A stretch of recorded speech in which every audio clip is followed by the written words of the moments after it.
All right, let's do this. Good morning. Be sure to get the stream, Facebook, YouTube, and Twitch. Like, follow, and subscribe. You can also listen on your in-home smart speaker. You can download the Rock 1061 app for free or get us at rock1061.com. Marshall, happy to report after Torture Tuesday yesterday, I feel pretty good.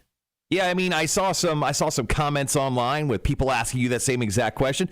Sounds like you fared fairly well. I mean, it's not like you did a death nut challenge. You just took, multiple shots from a kendo stick, got shocked, and, of course, ate 2 habanero peppers all within, 20 minutes. So I was wrecked for my stomach hurt yesterday after the fact, and there was about a 20, 30-minute period where I had to lay down on my office floor because it just hurt so bad. Yeah, I was checking out her Instagram, like, what is this weird picture of this disheveled homeless person? It was actually just you laying on a floor. It was me on my floor. Yeah. I mean, that was that was the worst part about it. And then it didn't really have many adverse effects later on. Right. If you know what I'm saying. Yeah. So surprisingly, I did okay. And I really thought I was just going to be spending a lot of quality time in the restroom last night. Yeah, I knew you were going to be fine. I knew you were going to be fine. You've done this before. You're a soldier. You've been to war, and you came out on top. Kudos to you. Now, if I had to power rank the 3 tortures on a level of worst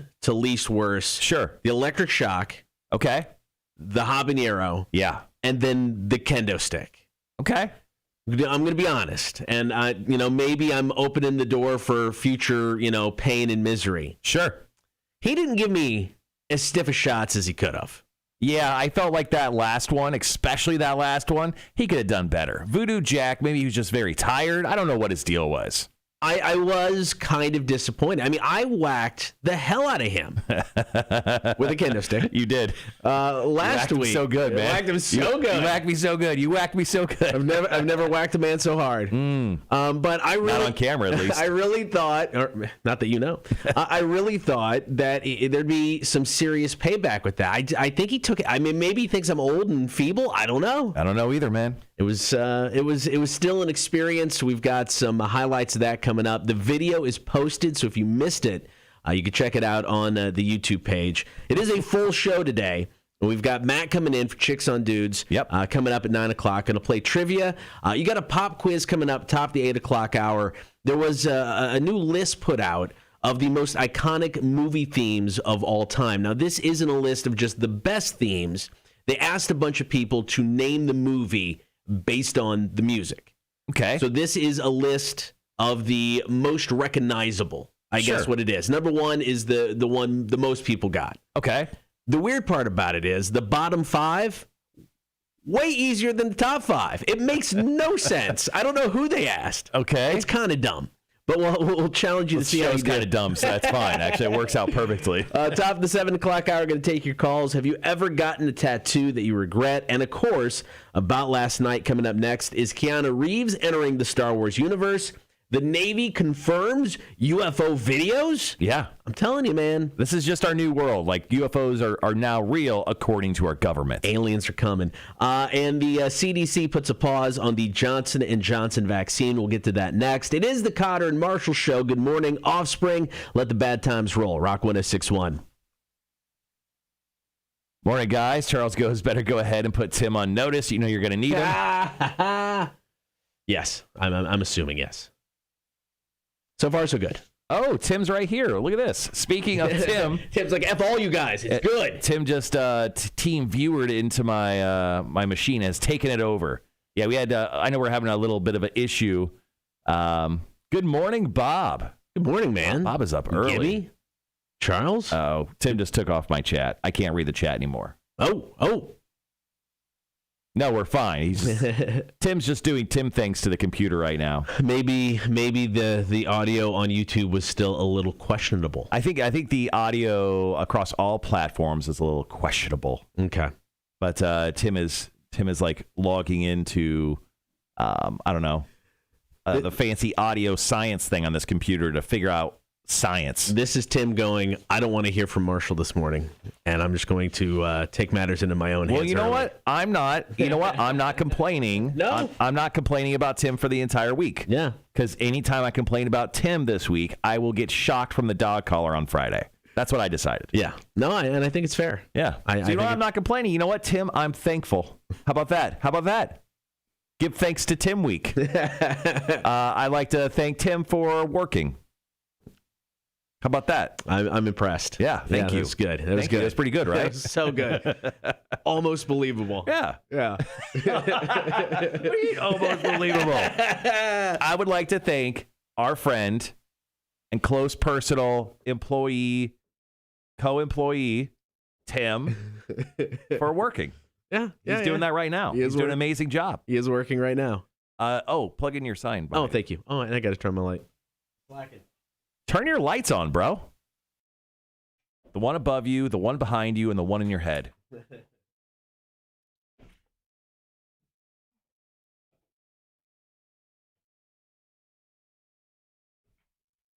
right, guys, we are 1 minute away from jumping back on the air.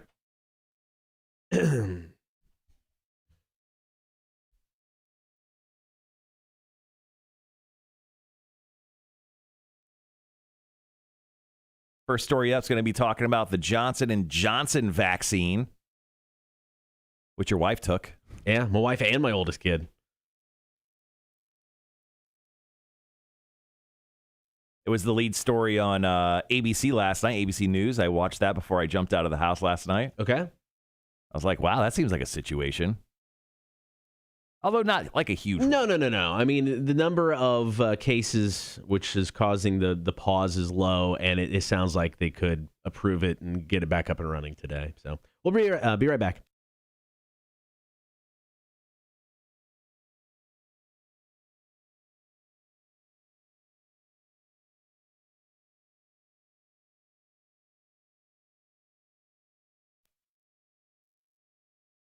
Good morning. Thank you for hanging out. Cotter and Marshall Show. Be sure to get the stream, Facebook, YouTube, and Twitch. It is time for story number one and about last night. Johnson & Johnson vaccine. The CDC has decided to put it on hold for a bit. Now, earlier this week, Georgia became one of 3 states to shut down Johnson & Johnson vaccine sites after adverse reactions. Now, there were 6 reported cases of a rare, severe type of blood clot. Now, that's 6 cases out of 6.8 million people who have gotten the vaccine so far. Yeah, so you have a 1 in a million chance for an adverse reaction to the vaccine. So it's very low, and they're saying the CDC getting together today and basically going to hold a vote. And it sounds like by later on this afternoon, they're going to lift the pause, and we should be fine. They're saying all 6 causes were among women 18 to 48. The symptoms occurred 6 to 13 days after receiving the vaccination. So if you got yours a while ago, you're completely fine. I mean, even it's 6 out of 6 million. Even if you got yours yesterday, chances are you're fine. Yeah, I mean, the cases were really low, and the problem was it would like cause a blood clot, like apparently in the sinus region of you, and then causing blood not to be able to drain from your brain, which obviously sounds like a pretty big issue, and it is. So, I think this is obviously awesome that they decided to stop this and look into it. But I mean, there is going to be adverse reactions to vaccines. That's just the way it is, especially how fast this one came out. They didn't have like years and years to study it, study sort of complications that could occur from it. So this is, kudos on behalf of the CDC for kind of putting their foot down here. But if they're going to open it back up, that's good too, because more people can get vaccinated. Both my wife and my oldest kid got the Johnson & Johnson shot. My wife got it a month ago. Sure. And my oldest just got it last Thursday. I mean, I'm not worried, not feeling nervous about it. I mean, they both got the typical side effects of feeling sick the day after. But, I mean, like I said, it's a 1 in a million shot that something's going to happen. CDC getting together today to hold that vote. and chances are they're going to lift that pause later on this afternoon. All right, more from About Last Night coming up. Next story, we kind of talked aliens, or we talked Pluto, and then I got into aliens. But this, I mean, I'm not a conspiracy guy, right? But I could turn into an alien conspiracy guy. I think we're past conspiracy. I mean, if our government's saying it's real, there's no conspiracy. It's just there in front of our eyes. Navy confirms UFO videos. You got the story coming up next. Cotter and Marshall Show, Rock 106.1. So Tim has left me on this sound panel and has stopped moving things. So I'm going to go ahead and just take a little switch back to the live stream. Let's see. Oh, Tim, audio sound better, guys? I guess he was asking everyone in the chat. Everyone who's watching right now, if you could just confirm if our audio is sounding a little bit better. Gibby says, let's see. Gibby says, COVID and trees plotting our demise, without a doubt. Tim says it was a little overdriven.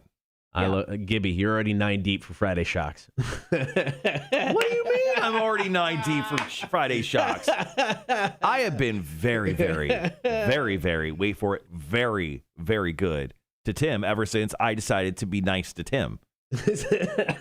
And once again, I'm ready to buy Tim a cake. He said he didn't want your cake. Tim would take a cake. Yeah, he would. Tim's a cake guy. He's going to take the cake. You cake. could tell Tim would be a guy who, if I had a slice of cake sitting on the counter, he'd look over and be like, whose cake is that? And I would look back at him in his eyes lovingly, and I'd say, it's always been your cake, bro. And then he would take that cake and eat it. He would take the cake. I'm going to get my coffee. Be right back. That's just how it would be. Tim, y'all have misread me. Tim, do you like cake? Straight up, honest question. Do you like cake? We're asking the hard-hitting questions at 6:19 a.m. this morning. No. What do you mean you don't like cake? Time for Marshall's close-up now. Yeah, we go to a single cam when one of us leaves the room. It's just a little awkward. I got multiple camera angles, bro. Don't hate on me. All right, do you want a pie? Do you want sympathy pie? What about a nice cookie?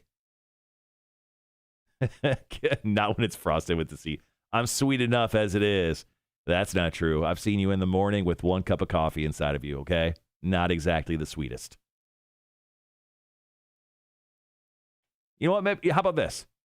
I will get you an entire rainforest worth of coffee beans that you can then grind. Don't say I didn't do anything for you.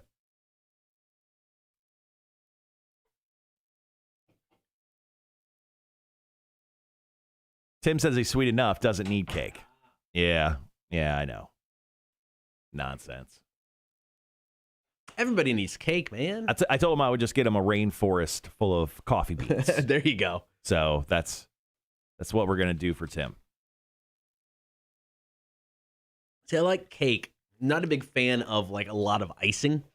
No, I don't want to like an inch thick of icing. No, I don't need that. And especially, I prefer like the buttercream soft icing, like that hard cake icing. Not a fan of that. The what again? The super soft, right, fluffy icing. That all day long. It's better for your dentures. Tim's going now. Bye, Tim. See you, Tim. Everyone wave to Tim. Bye, Tim. Gibby goes, a deep fried cake? I don't think those are real. Are those real? Because I'm super interested. Wouldn't surprise me, man. They deep fry everything. Sounds like something you would get at a state fair. All right. Coming up next, we'll talk about the UFOs. We've been really big space guys recently. Yesterday, we talked about Uranus. Or Uranus. Depending on how you would like to pronounce words. Pluto, I think the week prior. Yeah. And then I think we talked about aliens already once before. Now we have another alien story. Yeah, so I'm telling you, man. We're big-time space guys. Are we astronauts? They're called donuts. Yes, we are astronauts. Donuts. They're called donuts or funnel goods. No, I'm thinking about an entire cake. You deep fry it. There's deep fried Oreos, deep fried Snickers. You could deep fry a cake. Yeah, deep fry a cake. And into this. And then we'll ice it. And then we'll just serve slices of deep fried cake. I'm into this. Yeah, man. Gibby, you know what? Small brain. That's small brain stuff there. Donuts. We're thinking large brain, cakes. I'm talking full cakes. What about sheet cake? Just deep fry that whole effing thing. Yeah, I'll deep fry 2 sides. I'll cut it right in half a sheet cake. Then I got one big ass sheet cake. I'll frost that bitch up. Serve it out. Does anybody have a deep fryer we can borrow? Because I don't. A very large one. Yeah, a large one. Gibby goes, I have an idea of how to do that. Yes. I bet you do. All right, guys. Once again, thanks for joining us in the 6 o'clock hour. It is very early. We know this. I don't know why we do this to each other, but we do. We decided to start the show at 6 o'clock for no reason at all. I pushed for 7 at first. I just want to say that. I was like, dude, let's just do 7 to 10. Right? Yeah. Hindsight, not a bad idea. No, huh? Hindsight, not a bad idea at all. We're talking about UFOs next, and then kind of a rumor, but kind of feel like it has some feet to it. Yeah. Keanu Reeves joining Star Wars universe. It's kind of neat. And we'll get into it when we talk about the story, but I think you're going to see more of this because I really think after the last 3 movies, Disney took a step back and said, look what we did with Marvel, and we need to do that with Star Wars. And I think you're going to start seeing stuff like this, bigger names, different stories. Yeah. And I think they're going to put a lot of effort into it.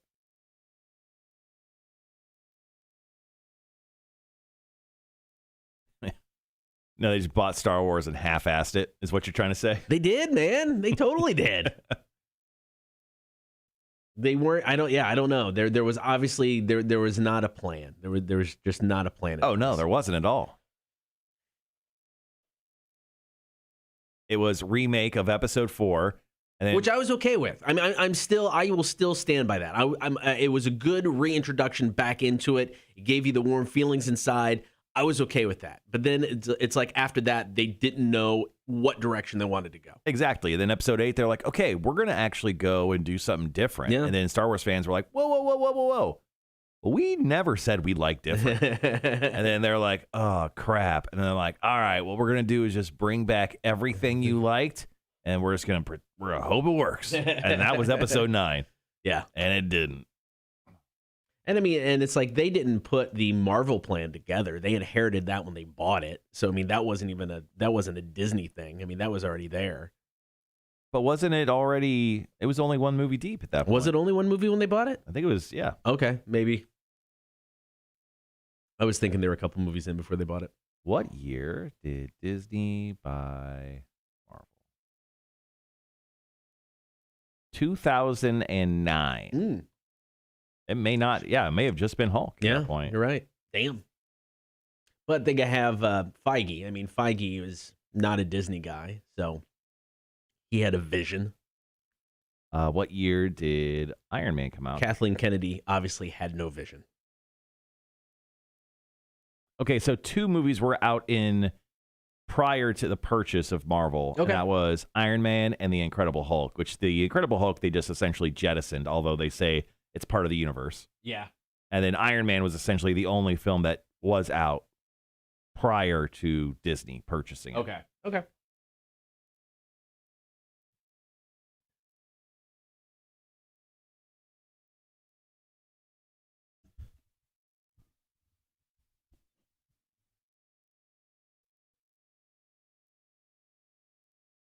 Telling you, man, they just need to hand Star Wars over to Favreau and what's his name? The other guy behind Mandalorian, the guy that's like the Star Wars historian behind all the cartoons and shit. Yep. They just need to hand Star Wars over to them and say, guys, it's yours. Dave Filoni or something like that? Yep, Dave Filoni. Hand it over to those 2 and just let them do their thing. Pay them all the monies, Disney. Yes. Pay them all the monies. Yeah. Oh, and later on in the show, for the few people that are hanging with us on the stream right now, we will be doing top 5s. So think about your top 5. Oh, it is Wednesday. Yeah, it is Wednesday. Yep. We have our managers meeting. If we have to do top 5s, you do too. So we'll ask you on the stream here, I don't know, 8-ish. Yeah, I think that's fair. Sometime around late 7, early 8 o'clock hour. Start thinking about your top 5s. Here's what if there's a really good one, I'll make it number 5 on my list. Somebody has a really good one, I'll just throw it on my list. I'll do you one better. I'm just going to repeat someone else's list. I'm taking your whole list. I'm just one-upping you. Actually, if I've already started my top 5 list, I have 1. Hey, you know what? I just wrote top 5. Okay, well, I'm ahead of you. No big deal. Not a race, but I'm winning. Okay. All right, we're coming back on here in about 90 seconds. Going to be talking about UFOs, the Pentagon, and then confirming that UFOs are real. They confirmed the videos. They didn't confirm what was in the UFOs. That's because they don't know. They don't know. They're UFOs.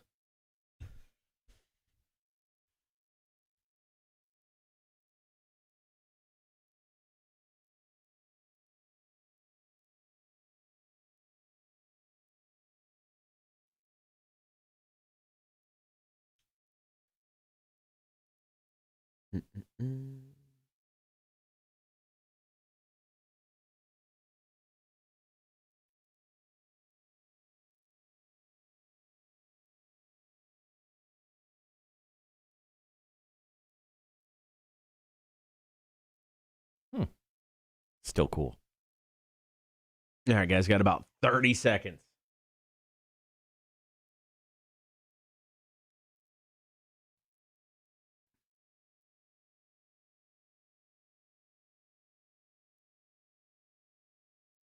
All right, be right back.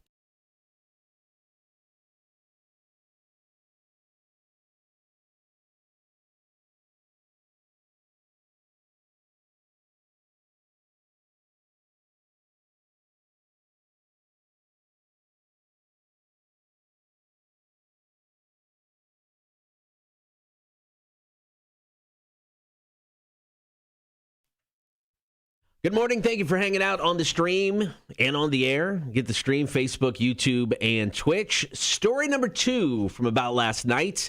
So in 2019, some videos came out, and they were reportedly taken by Navy personnel, and they were of UFOs basically buzzing Navy ships.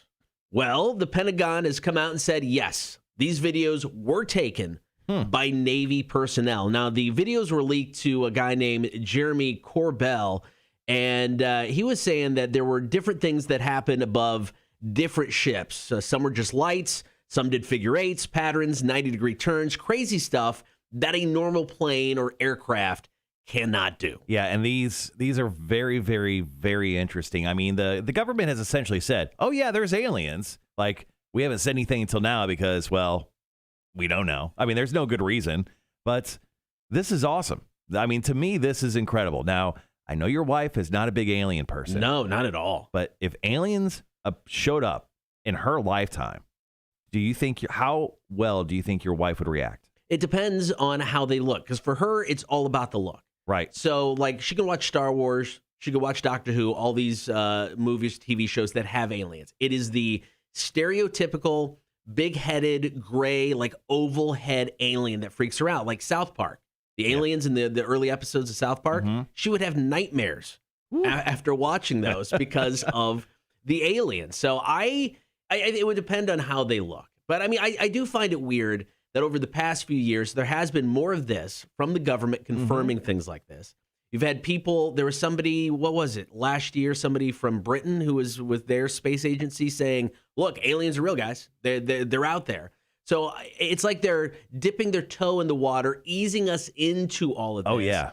When do we get the big data drop of just all the information of everything they've been storing for years? It's going to come out that, like, Nixon was the first president to talk to aliens, and then they're just going to apologize, being like, yo, we know he was kind of a little wacky there. Well, apparently we have an agency called UAP, or YAP, entitled Unidentified Aerial Phenomena. Now, they're supposed to have a report out by June in regards to this specific incident. It happened over 2 nights on the 14th and 15th of July of 2019.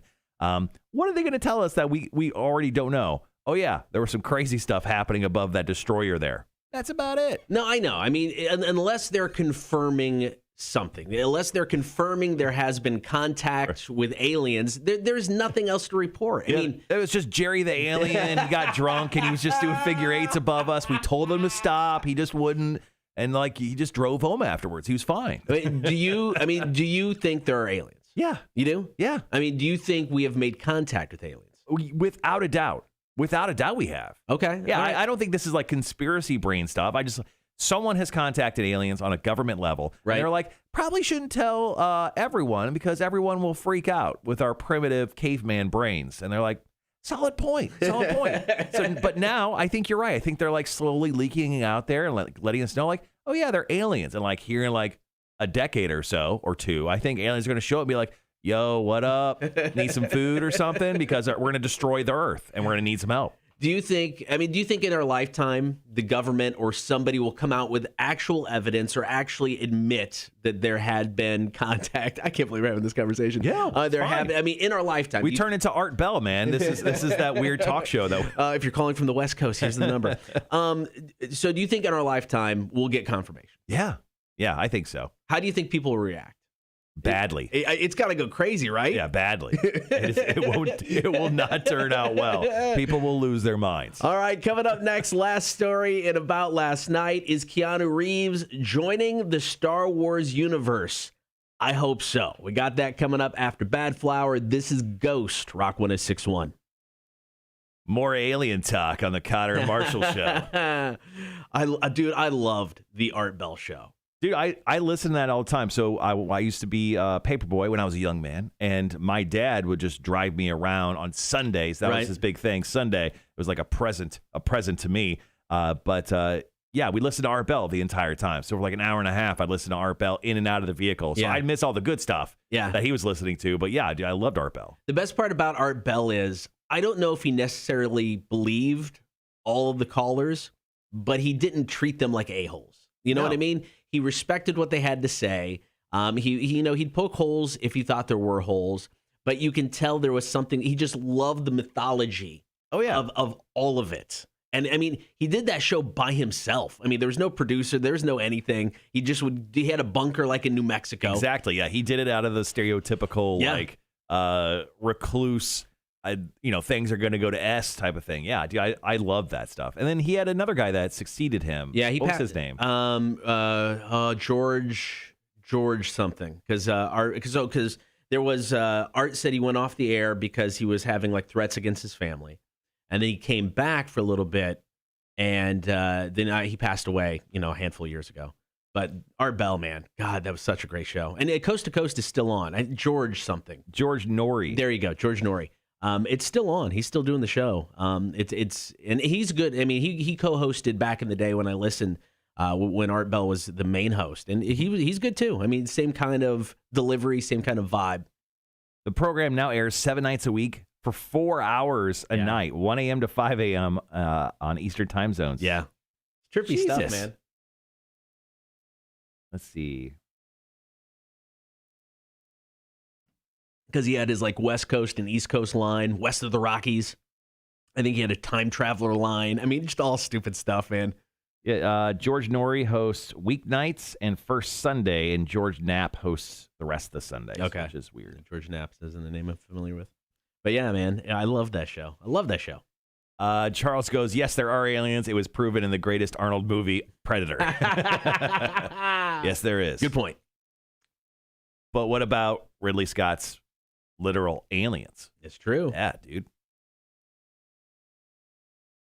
Without a doubt, there's another species of something out there that's way smarter than us. You would think so, right? We're currently at a point in our existence where TikTok is real cool. So you know what? Someone out there is much smarter than us. Dolphins and mice, if you're a fan of Hitchhiker's Guide to the Galaxy. There you go. That's a book. So long, and thanks for all the fish. Oh, Tim texted me. He goes, back to you. Oh, okay. I'm guessing that's when he just stopped working on it. Right.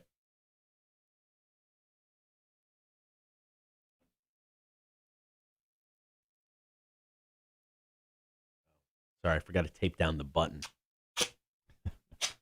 Highly technical stuff going on this morning, guys.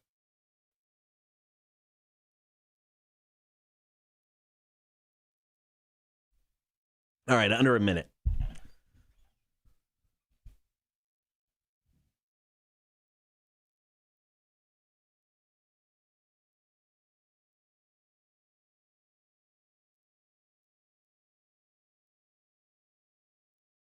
Good morning, Wanda. What's up, Wanda? Thanks for joining the stream. Are you back in Savannah now? I know you said you were coming back. Did you just like on the way still? What's the word?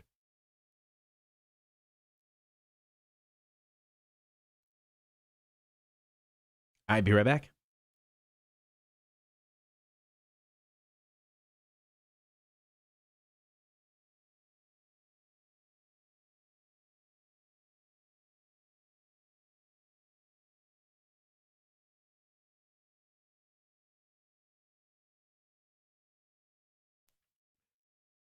Get the stream, Facebook, YouTube, and Twitch. Like, follow, and subscribe. We got one more story to go in About Last Night. Now, there are reports that the Mandalorian showrunner Jon Favreau has hired Keanu Reeves for an upcoming Lucasfilm project. Now, it's being reported by a YouTuber, Mike Zero. Now, he said he's been cast to play a character called King Valor. It sounds like it's going to be initially an animated series, so he'll voice the character, and there is talks that it could become an actual standalone film or a trilogy of films, live action, a little bit later on, and the character would be tied to the Old Republic, which is years before the original trilogy is set. I think it makes a lot of sense. Keanu Reeves has been rumored to be a part of Marvel and Star Wars stuff for the longest time, and he's probably going to be in both eventually. I mean, I think he's going to wrap up John Wick, which I think they're filming movie 4. I don't know if they're doing 2. I mean, who would have thought John Wick would have gone more than one movie? They didn't. But honestly, it's crazy entertaining if you haven't seen those John Wick movies. But yeah, I mean, this makes a lot of sense. I could definitely see Keanu Reeves, like especially like older Keanu Reeves. Yeah.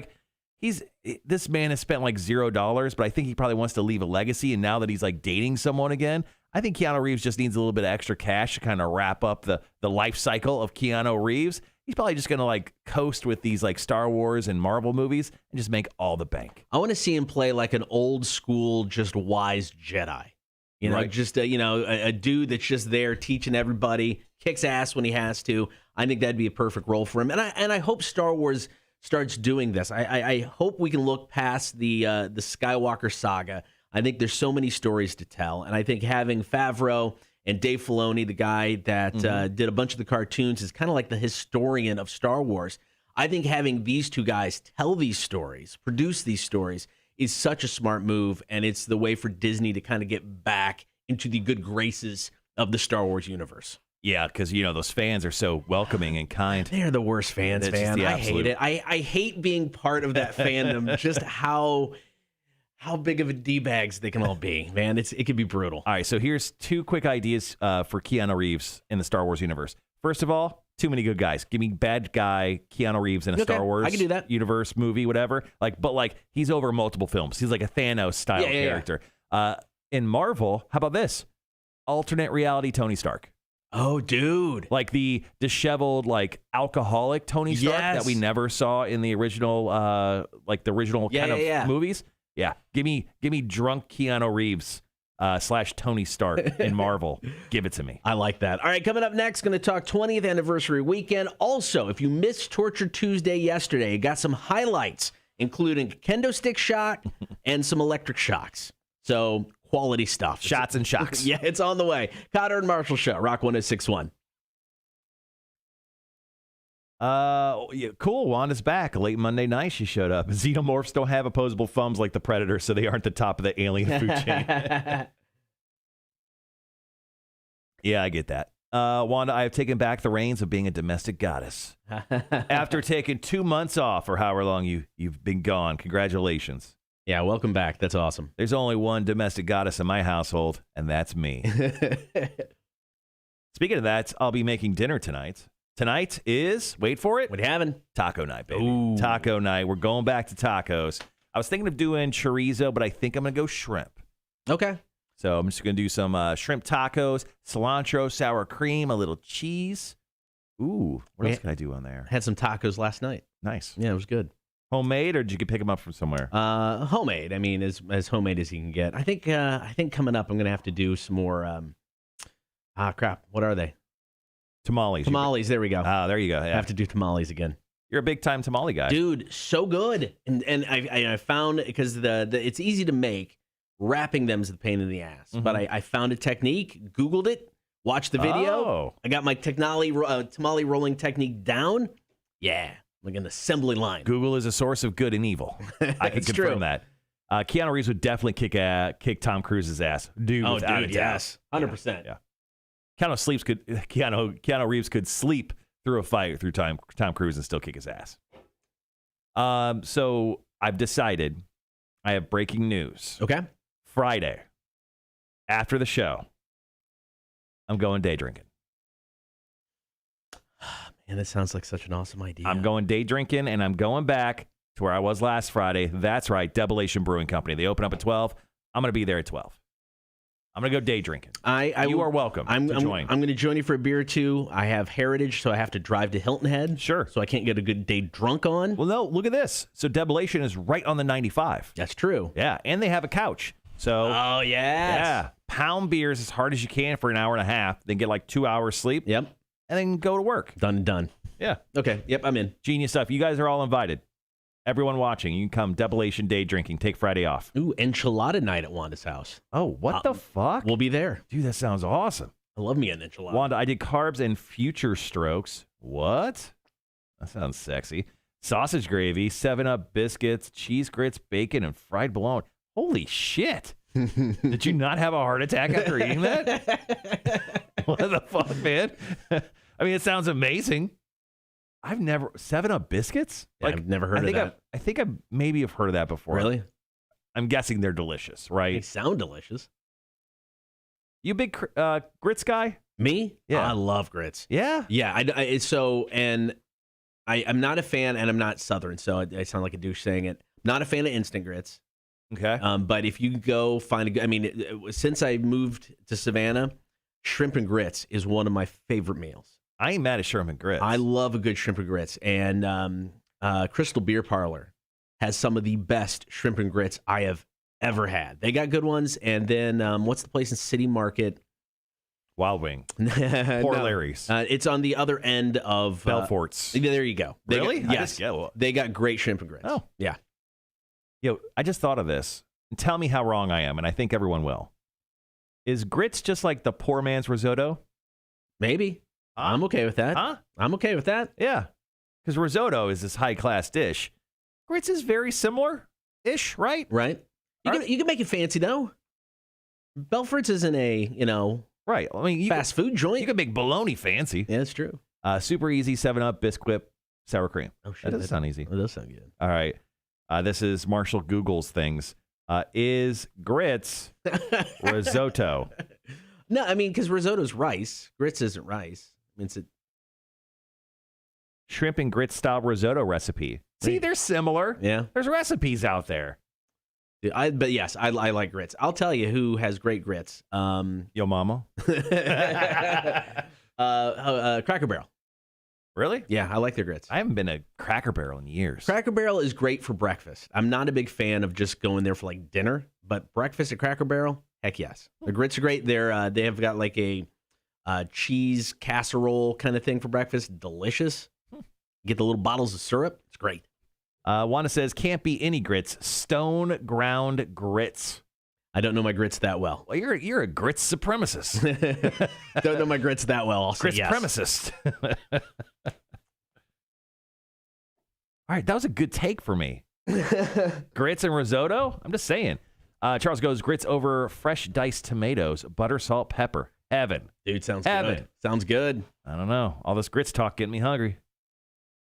Can you eat grits at 6 a.m.? Yes. Well, yeah, grits can be served breakfast. All right. All right, guys, we're going to jump on the air here in just a little bit. Going to talk about our 20th anniversary weekend. We're celebrating 2002 this weekend. Yep. Also, we'll play back a little portion of Torture Tuesday, just in case you missed it. In case you missed it, we did put together the video yesterday. You can watch that currently up on our YouTube channel. I think we shared it to our Facebook page as well. So yeah, it was the most epic of Torture Tuesdays. It was something. It was definitely something. Grits, a corn product. I didn't know that either. I'm grits dumb, man. I came from Illinois. We never ate once grits. I once ate grits. I don't know about grits, but I know I like them. That's all that matters. I've had some good grits, and I've had some so-so grits. No, I agree. You can have bad grits. I had grits at a local restaurant that is very well known and has a Charleston location, if you want to figure that out. Not the greatest grits. Okay. Not the greatest grits. They can be disappointed. Bad. I get that.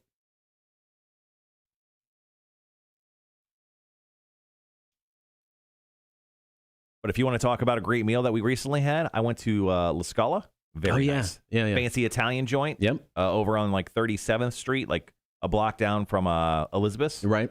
Pretty solid. Nice. And then there's a new restaurant like right across the street. It's like this huge house called Common Thread that I've never even heard about. I've never heard of that. Yeah, it's called Common Thread, and the menu is like tiny, but apparently it's delicious. It was packed. Okay. Awesome. In case you guys want to go out for a fancy dinner, try those places. Hubby putting garlic in some one day, told him never again. And grits. There you go. I'm a big garlic fan. You could garlic the hell out of anything, and I'm pretty much into it all the time. Yeah, I love garlic. Here at the top of the 7 o'clock hour, guys, we're going to talk about and take your phone calls, texts, and comments on the stream about have you ever gotten a tattoo that you regret? I had a whole arm I regretted. At least most of it. At least most of it. I don't think I've ever really regretted any tattoo. My first tattoo, I was never exactly happy with. Sure. But I got that kind of worked over, and it's part of my sleeve now. Yeah. Excuse me. Yeah, I mean, hell, I got a taco on my left toe. So there's that. Yeah, no, I regretted the sleeve. I don't regret my left sleeve. I regret the place I went and got it done because I really think he just hosed me over price-wise. Oh, really? Yeah, I'll tell that story. But I think he hosed me over. It's something I've never heard another tattoo artist say. Maybe it's a thing, but I've never heard another tattoo artist bring it up before. I think he basically tattooed my arm twice in the same spot and just charged me for it. So interesting. All right, under a minute's coming back. 20th anniversary weekend this weekend. Torture Tuesday replay. Get to all of that. I love garlic, but not with grits. Yeah. I don't know. Yeah, I don't think I've ever had garlicky grits before. Yeah, maybe that doesn't sound like a good idea. I don't know. I'm telling you, man, I want to go to Crystal Beer Parlor now. We had grits. It's been a couple years, but it was some of the best I've ever had. It was delicious. The best around. Those were words. All right. All right, be right back.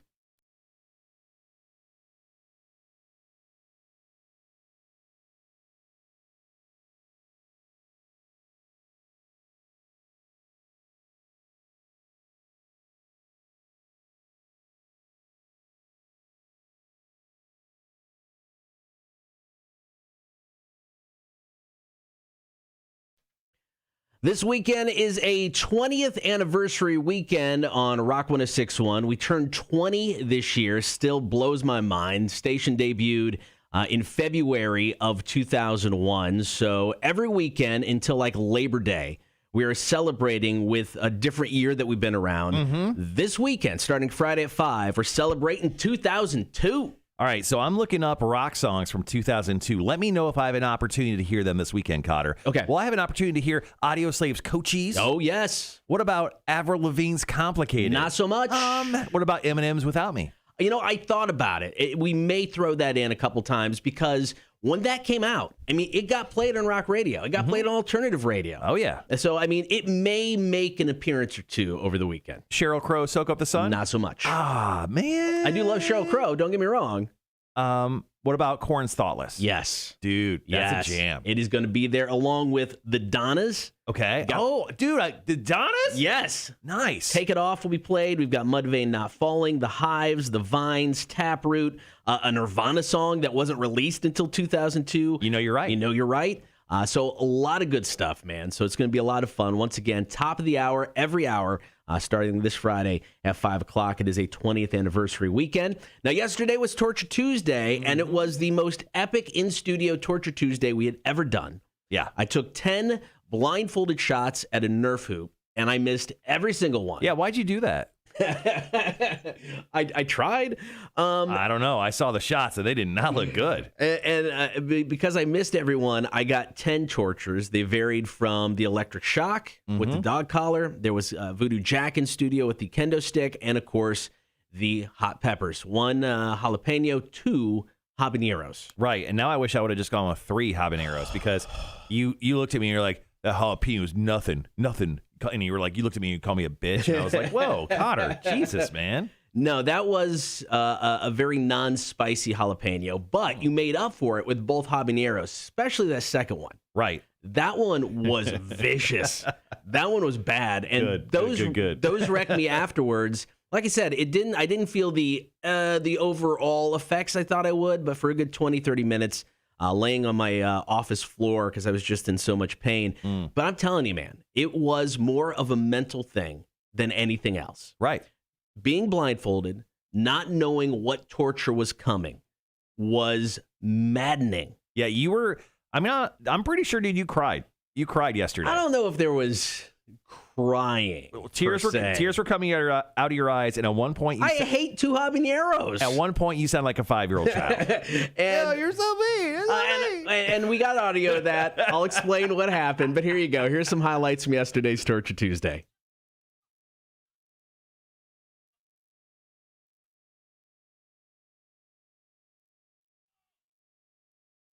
That was that first kendo stick shot. That was thick.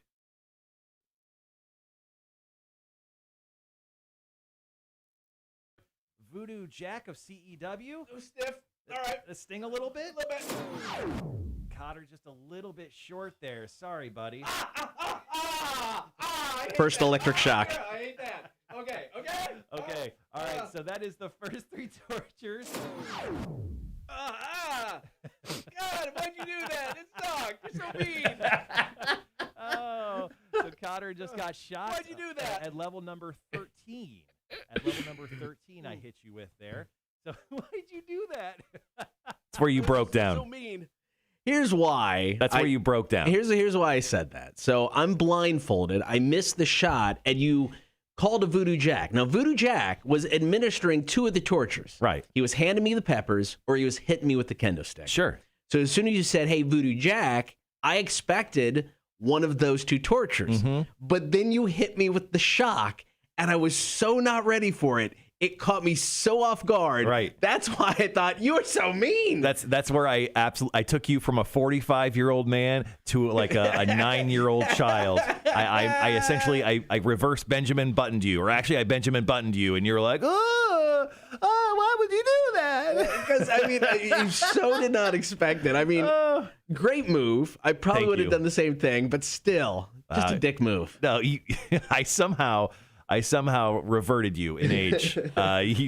You're a grown-ass man, and you're going, you're so mean. If you missed Torture Tuesday, or if you just want to relive it, you can check out the video on the YouTube page. I think we shared it to the Facebook pages as well. I'm crying now. It was an epic disaster of awesomeness yesterday for Torture Tuesday. All right, coming up top the 7 o'clock hour, going to take your calls, comments, and text, 800-394-1061.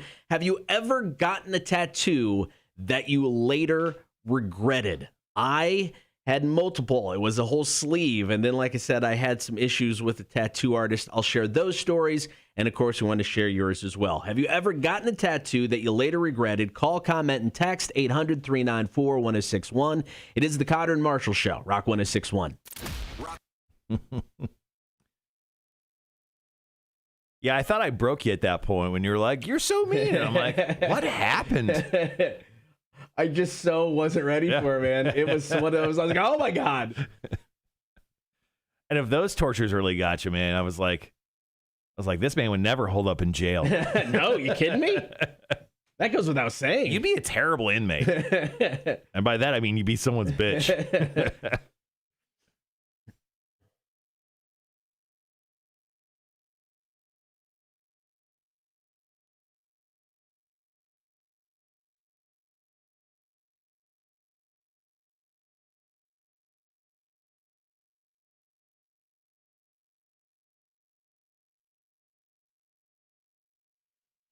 All right.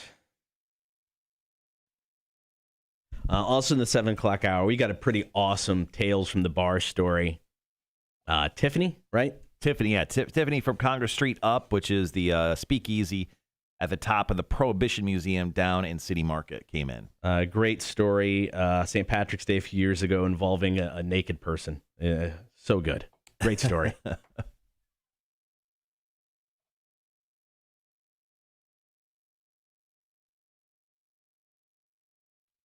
Juana says, slapped my tattoo story on Facebook. You guys want to share it?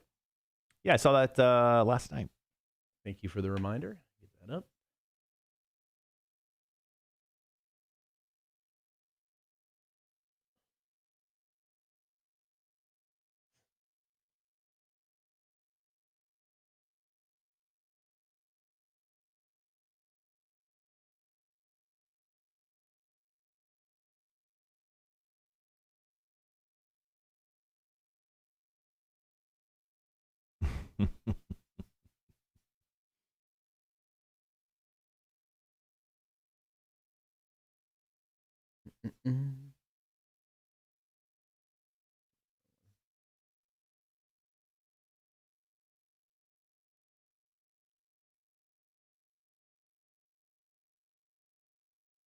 Yeah, we get several here from the.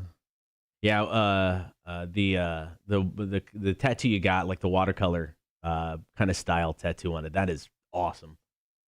Oh, you're talking about Wanda's there? Yeah, I think I've always loved that style of tattoo where it's that watercolor with the splashes of color around like the outline of the picture. So good. Oh, you got a Black Orchid. Yeah, Black Orchid is a great shop. I got all my stuff from Chris Autry at Black Orchid. My chest, my leg, my thigh. He finished the left arm for me. So yeah, he's done a lot of work on me. Really, really good.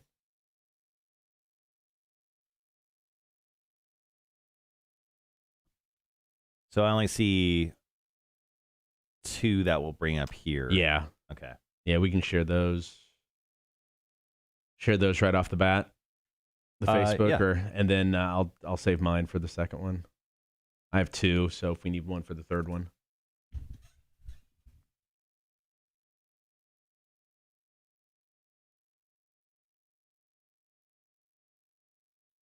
Yeah, I would say that's what do they call those when you go into a tattoo shop and like they have those like plug and play type of tattoos? Flash. Yeah. Well, like flash art. Yeah, I think I talked about that. So I don't have anything on my back, and initially I thought, cool, eventually I'll just get this big ass back piece. But I have decided. I mean, it's like we like to travel, and with the kids both being in college next year, the wife and I hope to do a little bit more traveling. I always like to get souvenirs, but I'm just like, I don't collect anything really, so it's not like I have stuff to get. Mm-hmm. So I'm now going to, as we go to different places, find a tattoo shop and get, just a small, something that get bust out in like an hour, just something small. So just have the back be like a collection of tattoos from where we go. So some of it may be, flash art, some of it may not be. But that's kind of the plan for the back now, which I am like, that's kind of cool. It'll just be a hodgepodge of stuff, but it's my back. Nobody sees it. Yeah. You look like a toolbox. That's fine.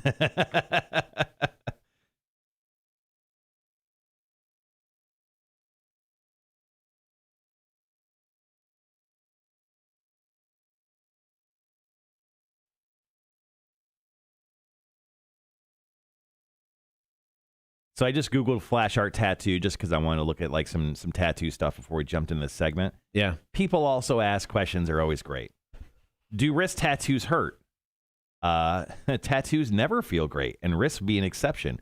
As a general rule of thumb, area they are closer to the bone or joints will be more painful. Yeah. Yeah. My next tattoo is my bottom half of my left leg, and across the shin sucked. So I'm really not looking forward to that. Yeah, I've got the wrap up of my arm here, and not looking forward because it's a good piece of the elbow. Yeah. And then I do have a small thing that's going up here. So yeah, elbows be fun. Elbows suck. The worst spot I've ever gotten still was my chest, man. That was brutal. It was one of the only times where I almost just had to be like, you got to stop. I can't do this. Around the nipples, dude. It felt like they were ripping my nipples off. Oh, unpleasant. Charles goes, your back will look like an 80s thrash denim patch jacket. That will. I'll just get a bunch of band logos. Wanda, not a tattoo regret, but there is a guy on TikTok who is dying from cancer.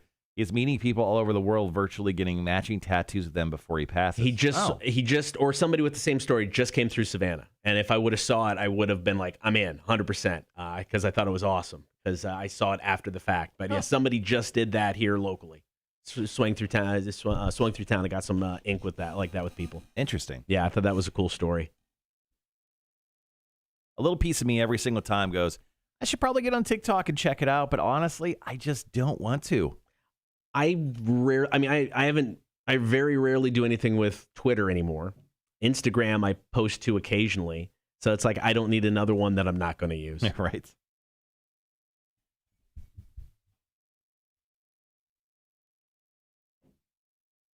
I don't know, man. I love tattoos. I love even with the pain. I love getting them. I think the experience of hanging out with the tattoo artist. I think they're most tattoo artists are just interesting people. They have stories to tell. I love talking to them. I love just hanging out like in a tattoo shop. I think the whole experience is awesome. I think it's really cool.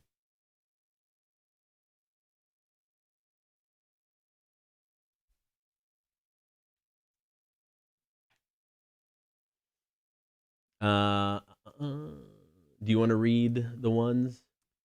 Yeah. Why don't you?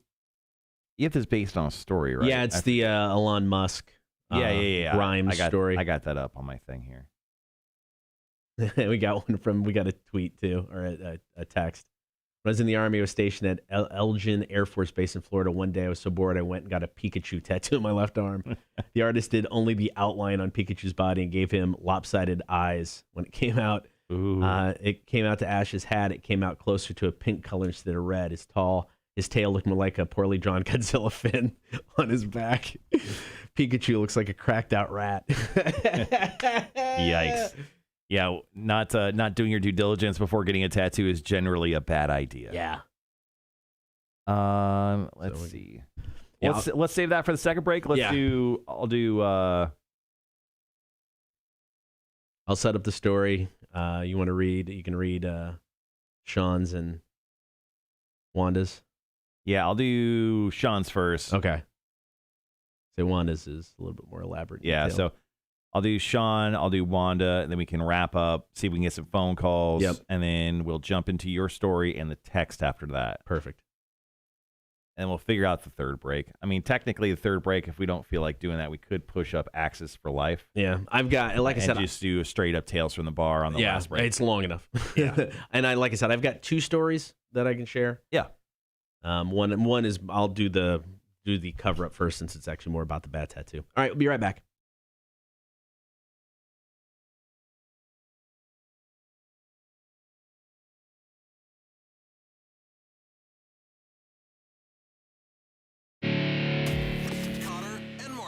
Rock 106.1. Good morning. Thank you for hanging out. Just after 7 o'clock, get the stream on Facebook, YouTube, and Twitch. All right, this hour, taking your calls, comments, and text, 800-394-1061.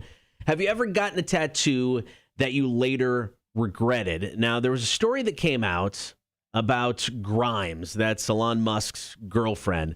And, I get it. Tattoos mean different things to different people. I try not to judge other people's ink, but I'm human. I'll do it. I mean, I got a Doctor Who sleeve. I'm sure there are people going, why? But Grimes recently posted a picture of a new back piece she got, and she says, this will eventually become beautiful alien scars. I mean, right now it's like just a design of pinkish lines. I guess it was done with like white ink, and it's just this weird design on her back. It looks like scars. I mean, it was a fresh tattoo, so it literally was scars.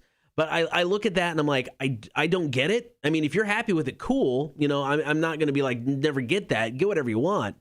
But I don't get it. Yeah, so it was actually the tattoo artist who posted pictures of Grimes' back. And he said it was half drawn and then half procedurally generated. So it's almost like an exact copy of itself on each side of her back. So it kind of completely matches. But yeah, it just kind of looks like pink. It looks like pink ink on her back. That's just kind of this random kind of design, which both sides match on each side of her spine. It's kind of cool looking, but it's also, I think it was the tattoo artist's first day on Twitter because he said, holy crap, I can't believe how many of you people harbor vitriol and hate for artists, their art, and people and their artifacts. Like, yo, dude, I think you're new to social media. Well, yeah, I mean, it's like I'm not hating on the artist. I'm not hating on the design. Yeah. It's just you look at it as a tattoo. It's like alien tribal is what it looks like. Exactly. That's a great way to describe it. And it's just like, it's not my thing. If she's happy with it, artist is happy with it, cool. I nothing against that. But we do want to know about your bad tattoo stories, because if you've got ink, if you got multiple tattoos, right, there's a chance you got a bad one. You can tell us about. Call, comment, and text 800-394-1061. We got some great stories from our Facebook page from our post last night. Sean goes, well, got a name, but went into saying I can always use this as an excuse to get more ink for a cover-up, which I'm guessing was the case. And then Wanda said, got dad tattooed instead of doing what I wanted to do as a tattoo for my mom back in 1997. She said it would mean a lot to him. He was the biggest douche I ever met. I wish I had never gotten it, but I did it because mom asked, and I wore it for 18 years until I finally got it covered up. And she got an amazing water ink colored, like skull and flower type of design done by Black Orchid, which is right up there off Victory.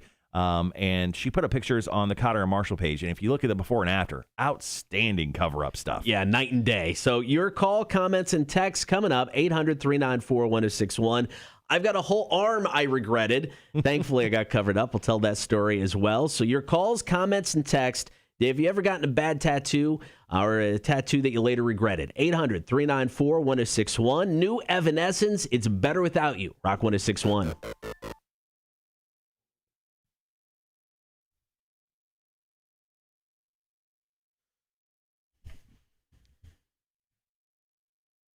That's the one thing about like getting a bad tattoo is no matter how long afterwards, whether it be minutes or years, you're like, I'm going to have to pay to get this taken care of, whether it removed or covered up. Like paying twice for the same thing. Yeah. Yeah, 100%.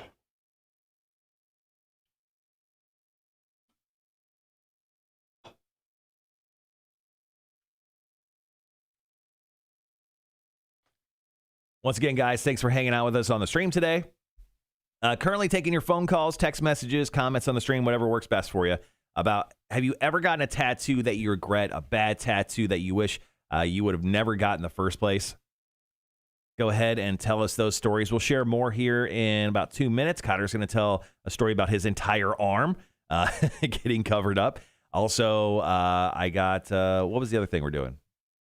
Oh, the text message. We'll also share that as well. I'll go ahead and I'll share that. Do you want to start off with the text and then go into your story? I think so. You're going to read the text? Yeah, I'll read the text. I'll just log in real quick. Cool. Which I probably should do at the beginning of the show, but I'm terrible at that. Rhett Parnell, the old tattoo regret. Yep.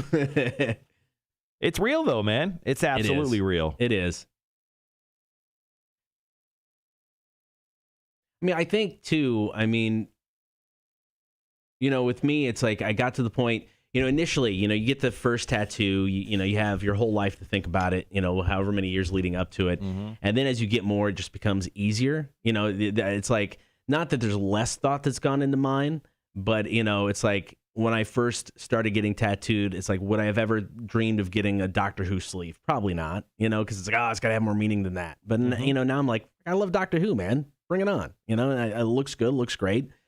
So I got, no regrets at that. So it's easier as you go, at least for me, just to get tattoos. Is there a style of tattoo that you never get? Because I could think like, not a style of tattoo. Is there a subject of tattoo that you're like, I would never get? Now, obviously, swastika is probably up. Well, no. Yeah, that's without saying. As a Bears fan, just speaking on my behalf, I would never get a Chicago Bears tattoo. Yeah, I get that. Or I would never get a sports-related tattoo. Yeah, I don't think I'd go there either. I mean, I know like skulls and stuff are kind of a traditional design. Oh yeah, not my thing. I probably wouldn't get a bunch of skull tattoos. It's just it's not me. If you get them, great, but probably not for me. Pinup girls. Just so much could go wrong, man. Yeah. So much could go wrong. Unless you're getting tattooed by like one of the best tattooers in that specific, brand, I wouldn't touch it. Yeah. Because I've seen Ink Master enough where so many bad tattoos. Is that 2 left feet? That's 2 left feet. More importantly, like the people who go on Ink Master, what daredevils. They live on the edge. Especially if you're coming in like the early part of the season. You're like, what are these people doing here? We'll be right back.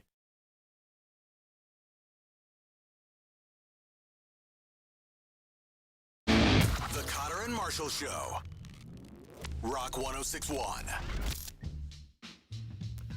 Good morning. We are taking your calls, comments, and text 800-394-1061. Have you ever gotten a tattoo that you later have regretted? Now, Grimes, she's Elon Musk's girlfriend, recently got a new back piece. I mean, she doesn't regret it, but I look at it and go, not something I would get. Right. You know, she's happy with it. That's awesome. Well, her back is much sexier than both of our backs combined. Oh, you think? So, I mean, her tattoo technically looks better than any tattoo we have on our backs. That's an excellent point. Mm-hmm. But if you've got multiple tattoos, there's a really good chance you got one that you now regret, and those are the stories we want. So call, comment, and text 800-394-1061. Yeah, we got one over the text line. So this guy says, when I was in the Army, I was stationed at Eglin Air Force Base in Florida. One day I was so bored, I went and got a Pikachu tattoo on my left arm. The artist only did the outline on Pikachu's body and gave him lopsided eyes. And when it came to Ash's hat, it came out closer to pink, pink color instead of red. His tail looked more like a poorly drawn Godzilla fins on his back. Pikachu mostly looks like a cracked out rat.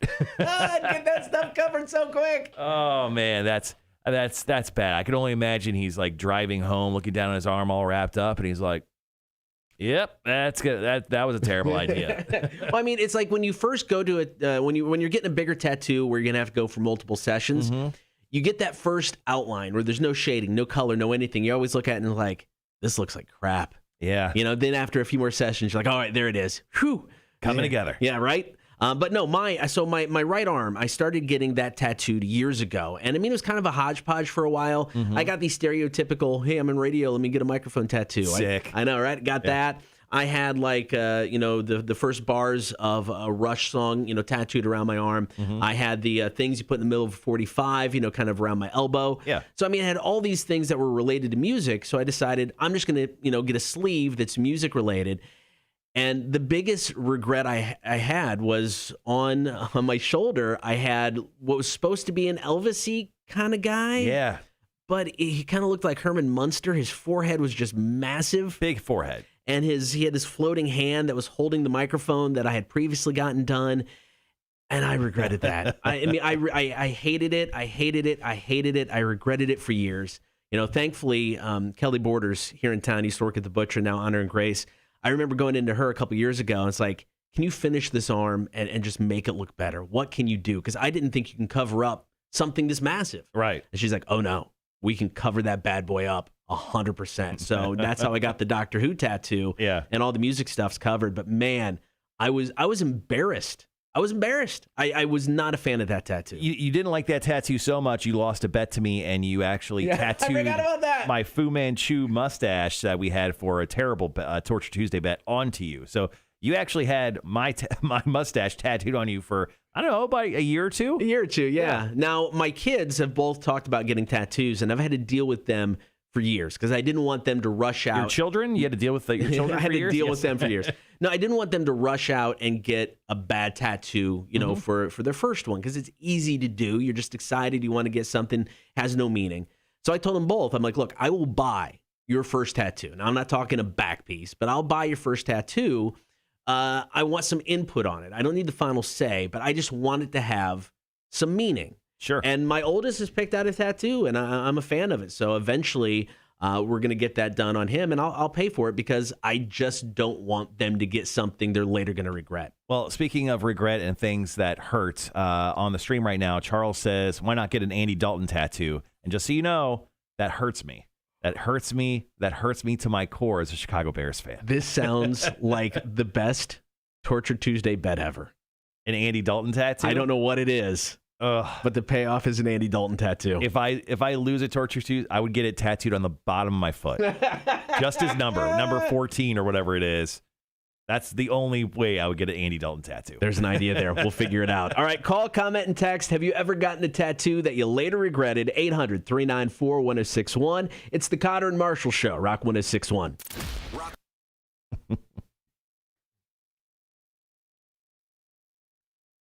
What's going to be great is when we have Vic call in the moment this segment's over with and give us his story. You know what's happening. So we can't use it. You know it's coming.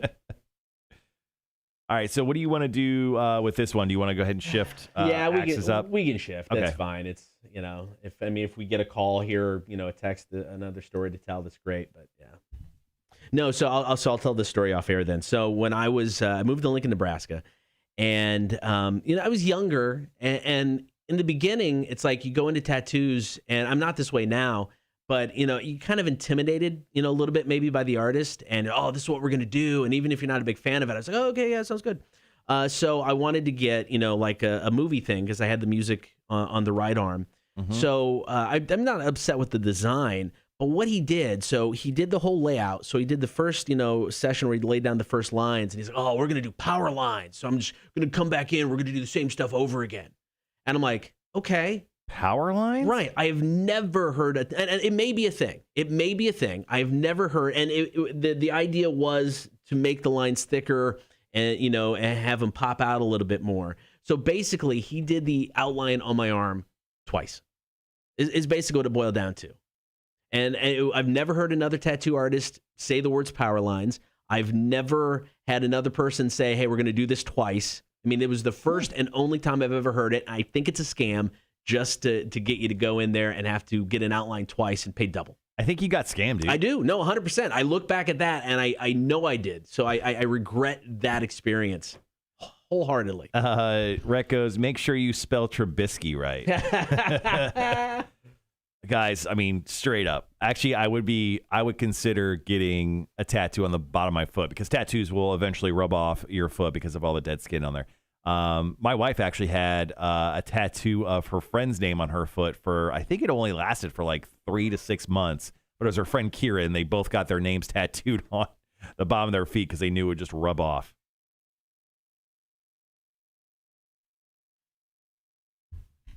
Danny P, he said, I've got 3. Over my heart, I have my ex-girlfriend's name in Japanese.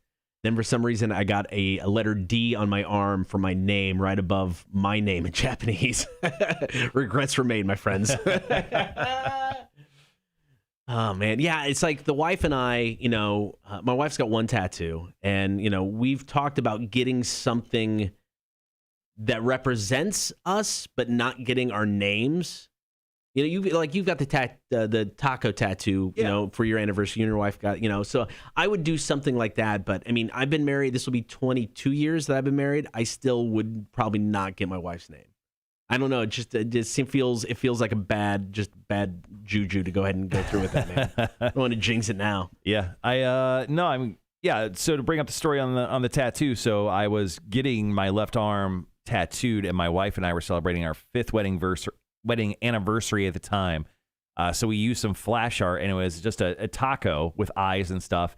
And then we had them add in a hand that had 5 little fingers. Yeah. So for 5 years. So yeah. And now we're at 10 this year. So we can add another hand. Yeah. And then after that, we'll add a dick. And then after that, just dicks. Well, I mean, that makes perfect sense. It's like it doesn't, God forbid something ever happen, but you just have a taco tattoo on your foot. It's not like it's. Yeah, it's just it's just a taco waving at someone. Yeah, it's not like I have Dana across my chest. All right. God, that was a mistake. Right around your nips. Gibby goes, I regret none of my tattoos and no names for me. Yeah, I think that's the way to go. Did you see that Travis Barker, who's dating Kourtney Kardashian, got Kourtney tattooed on his back? See? Come on, man. Yeah. Charles goes, my son got his forearm done at Black Orchid. Nice work. Yeah. Yeah, I keep hearing that Black Orchid does really good work. I don't know where I want to get my next tattoo. I think I want to get like my knee to my ankle done. I want to do like a full, mostly because my legs are so white most of the time. I just want to just get it done just to cover it up so I don't have to get a tan.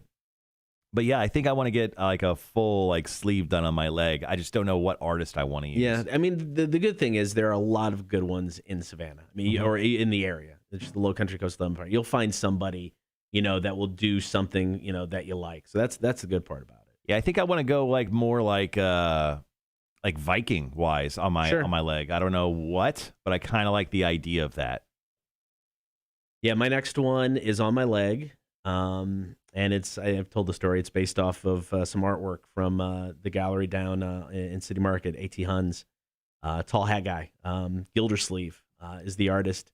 Unfortunately passed away a few years ago, but love his work. So that's kind of the basis of what the tattoo is. Did you ever see if any of his art was like available to purchase, like original pieces or anything? Yeah, they do. They still have some down there. And the wife and I almost... it was last Christmas before. So Christmas before the pandemic was the last time we were in there, and he's got some really cool prints And it's like they're so he did the tall hat guys, which are like watercolory-ish, a little bit more dramatic looking. And then he has like these pop culture, bright, colorful things. And he has these really long pieces that they're decades, they represent decades. And we almost got like the 80s one. And it's like the Ghostbusters car, and it's the Back to the Future car, and it's Michael Jordan, and it's this hodgepodge of just all this, thrown together. And we almost got that. The only reason we didn't was because we weren't sure where we were going to put it in the house, but we may eventually go back and get it. But no, they do still have some of the original stuff in there. I got a print in my office. Not an original. I got another print at the house, not an original. But yeah, he's really good, really talented.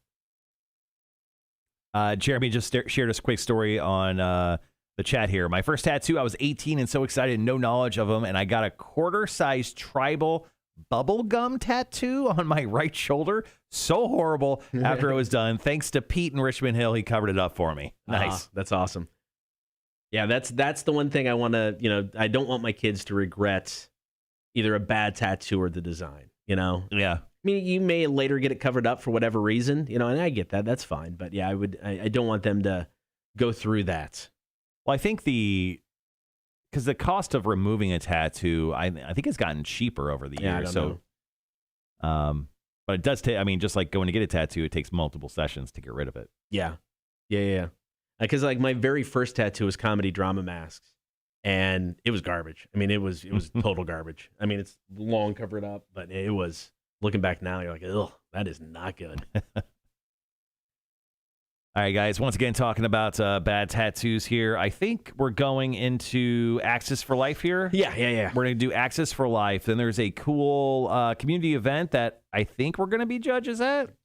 I think. Still waiting for the thumbs up, but I hope so. It involves barbecue. Yes. And then we'll jump right into Tales from the Bar. Tales from the Bar this week. We had Tiffany swing in. She actually came in a few days ago. She was awesome, incredible, and she told one epic story. And then I don't think we posted that picture yet. I'll post it on our Instagram. Okay. A picture of all of us and Tiffany together here in the studio. We just had the guys from Behind the Bar cast come in yesterday, recorded a couple stories with us. So we'll have tons of Tales from the Bar for you coming up over the next few weeks. Charles on the calf, 85 Jim McMahon head with the Roselle headband on. Classic. Wait, you're telling me I should get that or you have that? That would be incredible. Got about a minute? I'm guessing he's telling me to do that. That would be. You should totally get it. Yeah, I don't want to do sports, man. I don't want to be the guy I get it. Who's like has I don't know why. And I see a lot of them, oddly enough. I see a lot of dudes carrying around Philadelphia Eagles tattoos. Yeah. Or Falcons tattoos. I'm like, I don't know, man. I don't want to do that. Yeah, not my thing. I wouldn't do that either. But don't get me wrong. I'm a huge football fan. Yeah. Huge football fan. I always love the guys who get the world championship tattoo prior to the team winning. Yeah, the balls on those guys. Then they don't win. Yeah. That's so funny. What I would do is if I did that, I would just have someone write maybe next year, but I would have it every single year they didn't win until they won. Our old night guy here on Rock 106.1, Buzz, I'm hoping he's got it covered up by now. Had my face tattooed on the back of his leg as he lost a bet. Ugh, that's not good. Rough look. All right, be right back.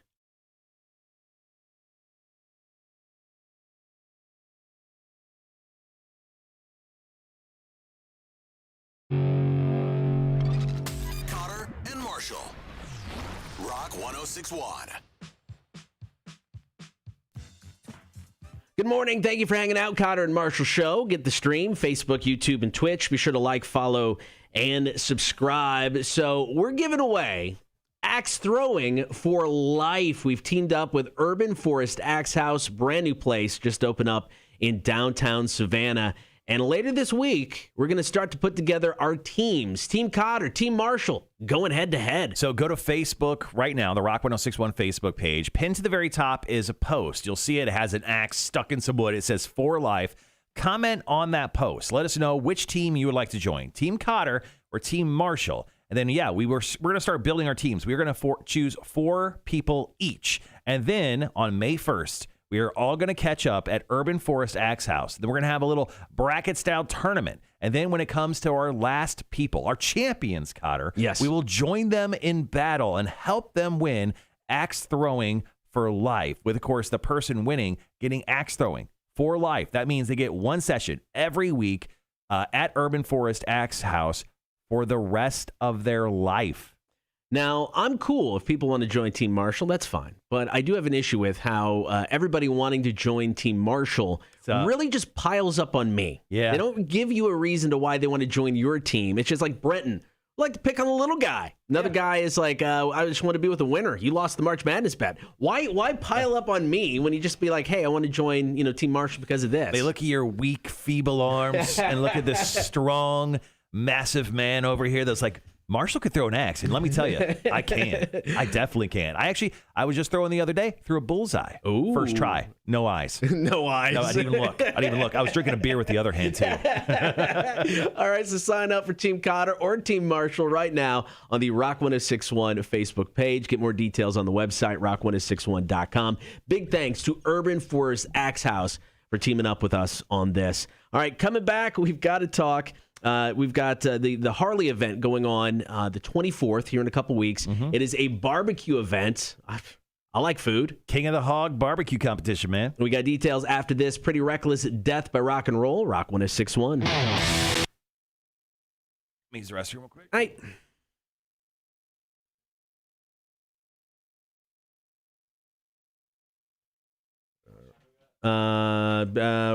Do 3 minutes.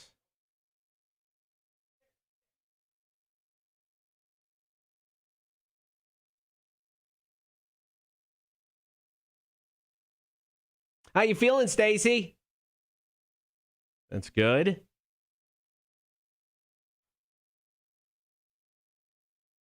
In where? Oh. Yeah?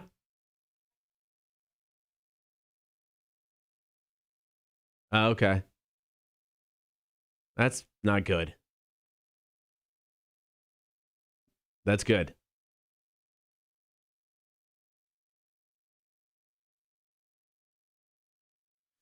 So, yeah, going to talk about the barbecue event going on at Savannah Harley, and then an epic Tales from the Bar from Tiffany. It was an absolute great story. And then I believe once we hit the 8 o'clock hour, we'll have everybody put up their top 5 in the chat.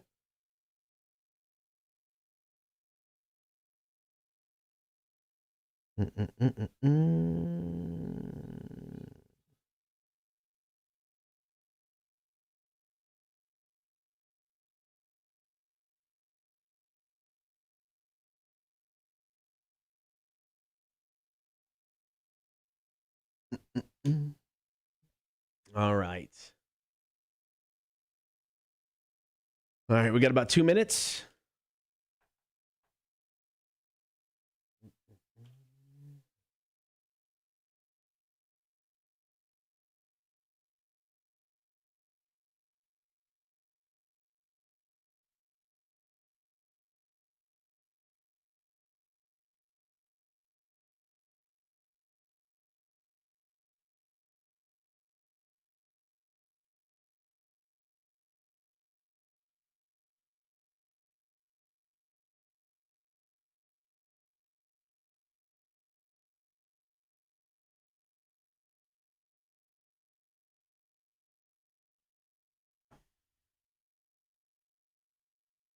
All right, got about a minute left.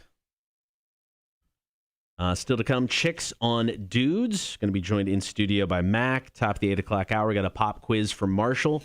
So it was a weird list that got put together. So it's movie themes, iconic movie themes, and it's a top 10 list based on ones people could identify. And to me, the top 5 is harder than the bottom 5. So I don't get who they asked on this quiz, but we'll figure it out, see how Marshall does.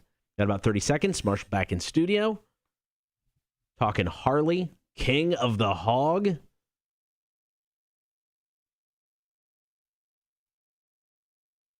Okay.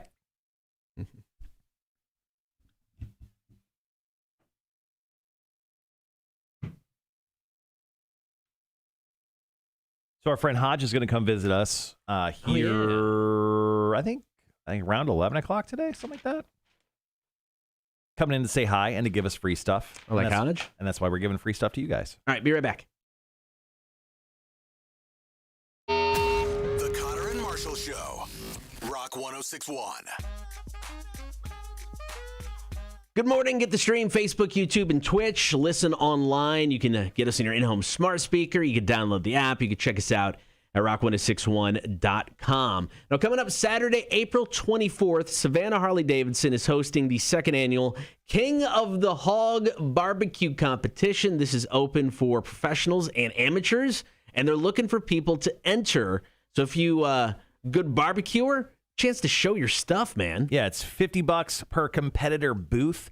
Of course, overnight cooking registration is very limited, so you got to get in and get your spot right now. But this is happening April 24th, and it looks like, not confirmed yet, not breaking news yet, but it's looking like Cotter and I will both be judges that day. Yeah. So we get free barbecue, right? Yes. That's what I get from this? That is 100% what we get for Nice. this. They got 4 different categories. Boston butt. Love a good butt. Brisket. Brisket is my favorite barbecue. Big time butt guy, huh? Well, yeah, I like the butt. Yeah. Ribs and, of course, sauce. So 4 great categories. Somebody could take home up to $500. You're raising funds and awareness for the Georgia Down Biker Fund. So a great event for a great cause on Saturday, April 24th. Looks like it's going to go from 11 until 4 out at Savannah Harley-Davidson. If you want more details, you can hit up the website, kingofthehog.com. Nice. So we'll be there on the 24th. Once again, that website, kingofthehog.com, if you'd like to enter the big barbecue competition at Savannah Harley-Davidson. Charles wants to know, when it comes to the axe throwing, so will Team Cotter wear matching green tights? Oh, we should. No, I won't do that to anybody. Well, we've got matching shirts coming. Yeah, so when it comes to the actual competition, once we choose our champions that'll battle for that number 1 spot, everyone will get, I think the deal is everyone's going to get free axe throwing like future session. Yeah. And then everyone will also get a t-shirt just for coming out and hanging out. And of course, the person that wins will get axe throwing for life, which is, I mean, dude, it costs like $20-$30 for any single person. Yeah. So if you're throwing once a week, I mean, that saves you, hundreds, thousands of dollars. Yeah. Per year, let alone for the rest of your life.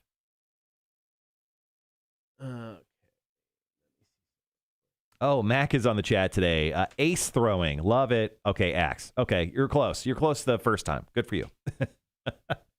Mac's going to join us at 9 o'clock for Chicks on Dudes. I know, Cotter, you were just talking about that. We got 3 very solid questions from everyone. So thanks for everyone submitting those. Remember, if you have a question for Mac, if you're a dude who wants some chicks advice, because the moment Mac comes in studios, we're all ladies, come hang with us and send us your emails, your messages, your thoughts. It'll be great.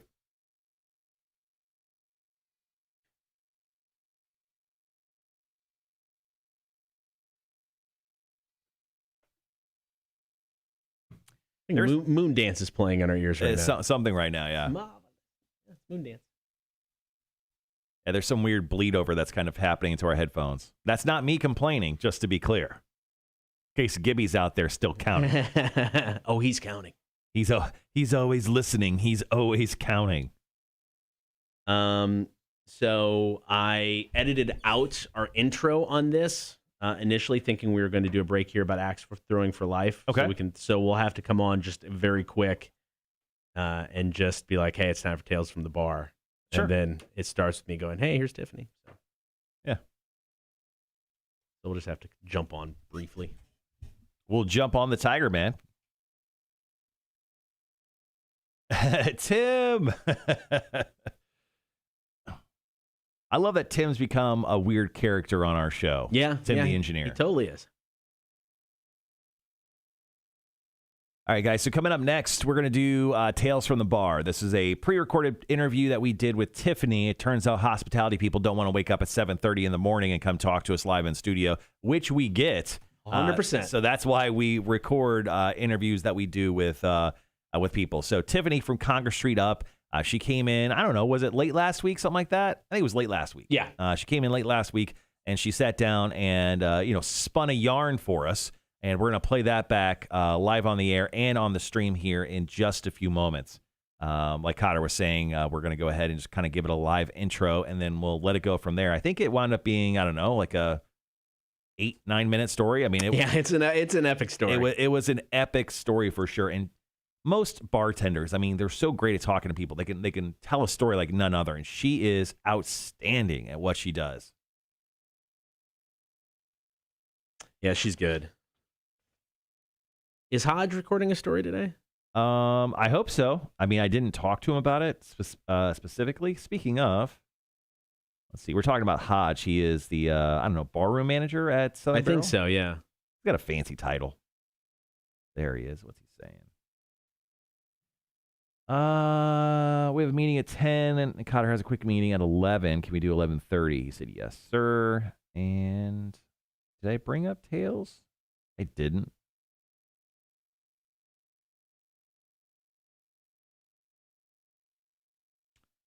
You still good for today? Guessing he's up by now. Good morning, boss man. How are you? What's up? So here in just a little bit. Hey, Mike. What's going on? Come on in. Come on in. How much time we got? We still got like 6 minutes. Oh, we got 6 minutes. What's going on? Yeah. Sure. Oh. You want to join Team Cotter?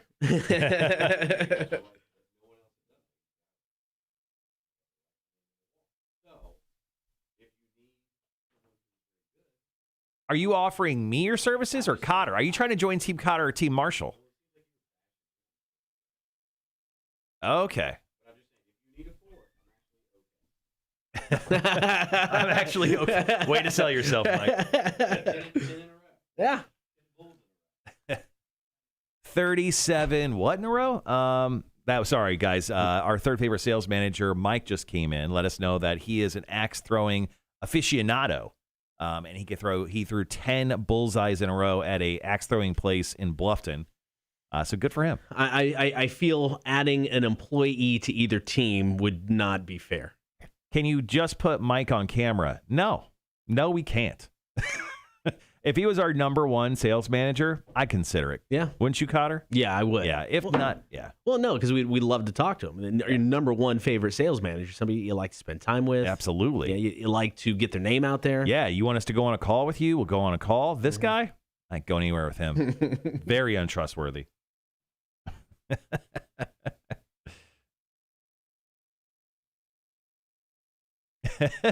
Our boss goes, I understand. Poor guy. That's good. That is rich. All right, so we've got Waiting on a War from the Foo Fighters, and then we'll intro our call or our interview with Tiffany for Tales from the Bar.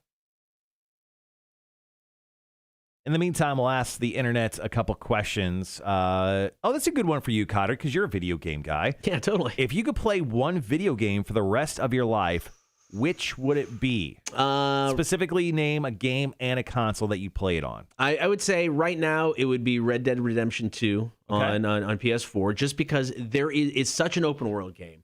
There is so much you can do. They have, they have, two different outcomes based on whether you want to be an a-hole or whether you want to be a good guy. So many side missions. Ridiculous amounts of side missions. I think I could play it forever and not finish that game. I'll go ahead and answer this question for our boss, too. Our boss would play the one video game he played for the rest of his life. He would play Madden on his phone because I've seen my boss play Madden on his phone so much. He kicks his feet up on his desk in his office. He usually shuts the door and he plays some Madden for a good period of time. He's on a team. He was telling me about it. Like they're ridiculous. They have to play every day a certain amount of time. Juana goes Red Dead Redemption 2 with expansion packs for Xbox One. There you go. There's an expansion pack? I'm sure there's an expansion of some sort. I'm sure there is. Let's see. If I could play one video game for the rest of my life, do I think about the ease and just like a mobile game, so I could always have it with me? That's true. I don't know. I feel like I could just play. I mean, it's such a homer pick for me, but it's Zelda Breath of the Wild. Yeah, I get that. I mean, I put over 200 hours into it. I actually wouldn't mind starting. I wouldn't mind starting from the beginning on that game just to kind of rehash all of it. Our boss, Aaron, I don't play. What? I don't play Madden anymore. It's been 2 years, Marshall. Jeesh. What game are you playing? Wilborn, answer the question. If you could play one video game for the rest of your life, what's the one video game that you would play? And actually, everyone hanging out this morning, drop it into the chat. What video game would you guys play for the rest of your life? You'd only have one.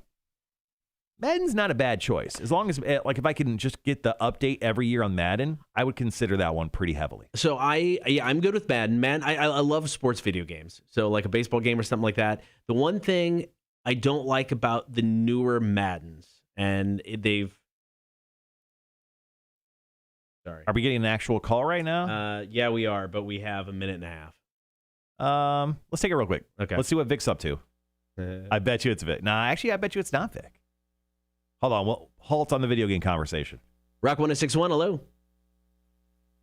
Oh, sorry, man. Wrong number, brother. No worries, man. Thanks. Love you. Positive vibes, man. Back to the video game. So, what was I saying? Madden. One thing, it's like, I get it. It's in the game. They've made it so hard just to play. You know, it's like I picked up one of the newer versions of Madden, and I couldn't just play, for fun. I'm not going to play online. I'm not going to play against people. Yeah. But it just to catch a ball and you have to do 2 minutes. It's just like, okay, I don't need this. What about like Madden from like 6 years ago? What about NFL Street, which is like the NBA Jam? Those, man. Yeah, I love those games. Dude, why haven't they done in like an NFL Street in a minute? Yeah. Wilborn, his game of choice is NBA 2K21 on PS5. You know who loves that game? Jake Thompson, our buddy from Bob 106.9. All right, guys. Spent most of his year last year playing NBA. Be right back. He's got 2 championships now.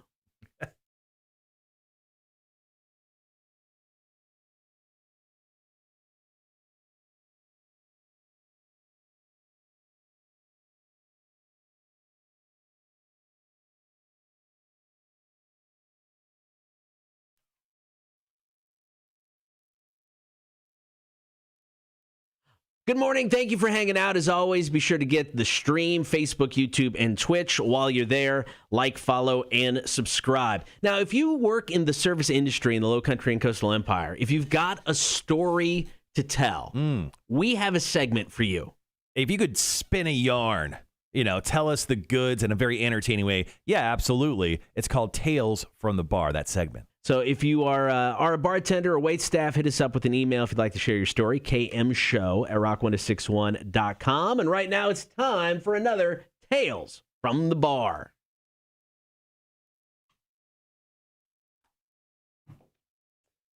I can't find my picture with Tiffany.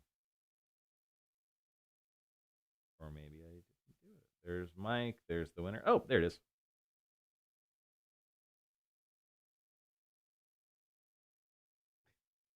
All right.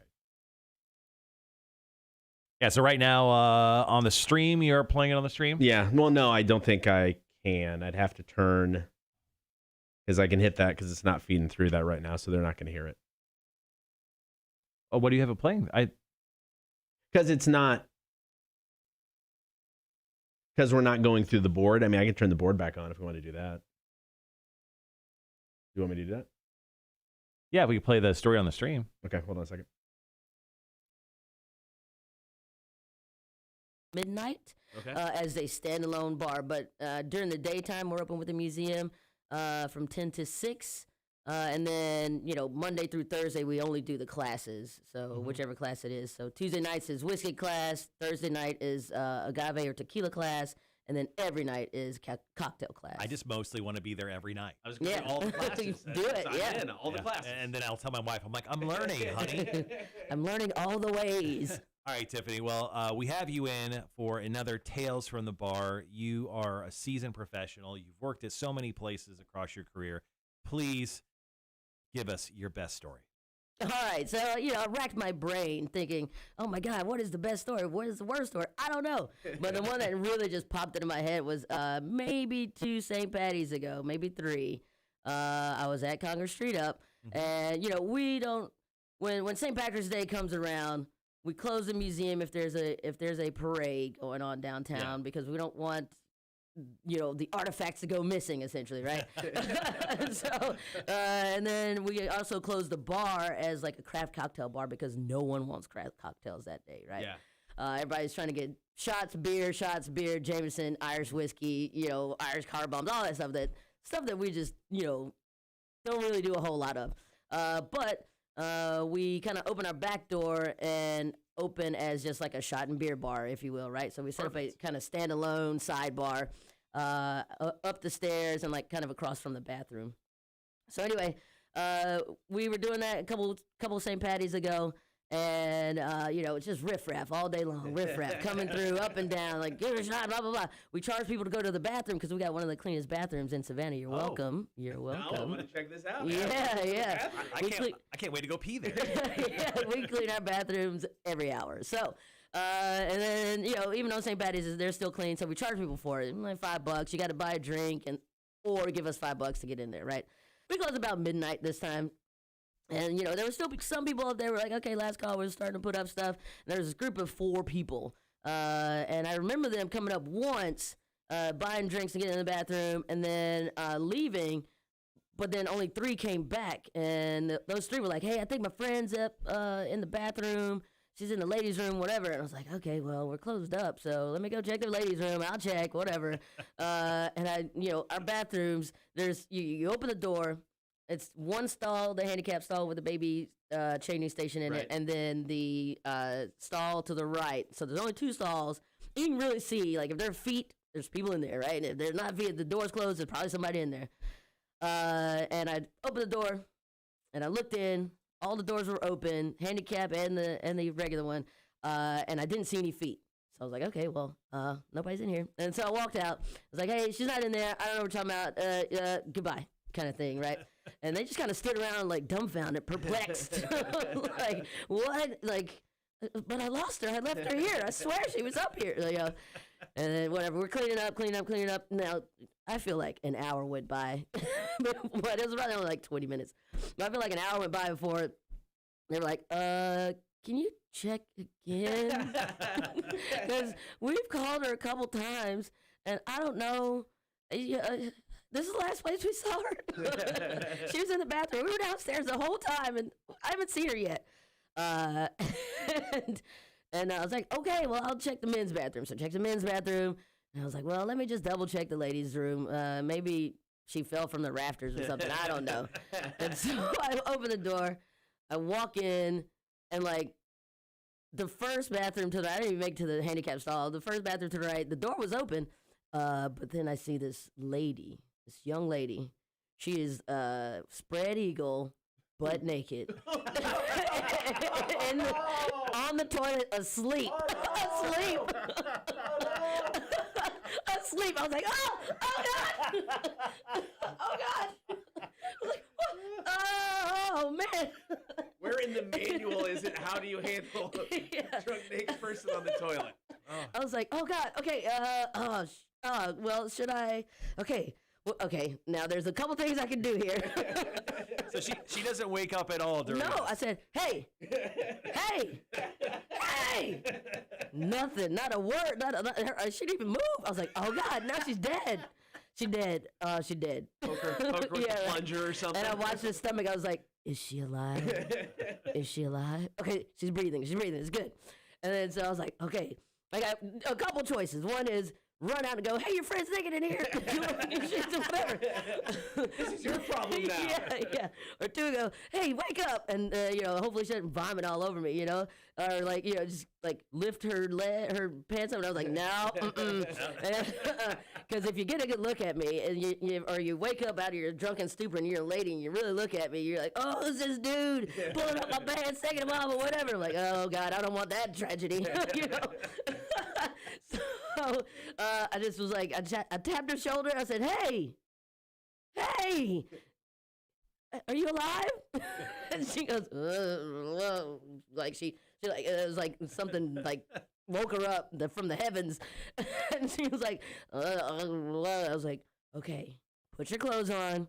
I'm going to get your friends. And then She started going like, well, like her head's all bobbly head, bobblehead doll. And then so she pulls up her pants and down her shirt, whatever. And I was like, hey guys, I went outside of the bathroom. I was like, hey guys, you need to give her a minute.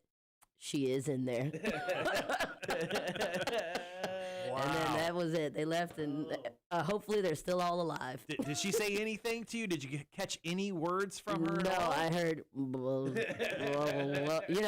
I call them the zombies, where you're like, Right. like you can tell they're in there. Something's in there, but they are not alive at the moment. Oh, good Lord. Yeah, That is Yeah. butt naked. Great story. Yeah. I love that. Rest in peace, that lady St. Patrick's Day, because Yeah, right. it's essentially dead to her. She can't remember anything. Yeah, She lost track like 3 o'clock in the afternoon. I'm sure. From there on out, it's just nothing. Well, if there was any place to fall asleep in a bathroom, It's the best bathroom in the town. best bathroom and Right. the cleanest. Yeah, I'll tell you She what. was like, this Like, is good. This Yeah. is good. this feels like home. This is where I die. Is this my bedroom?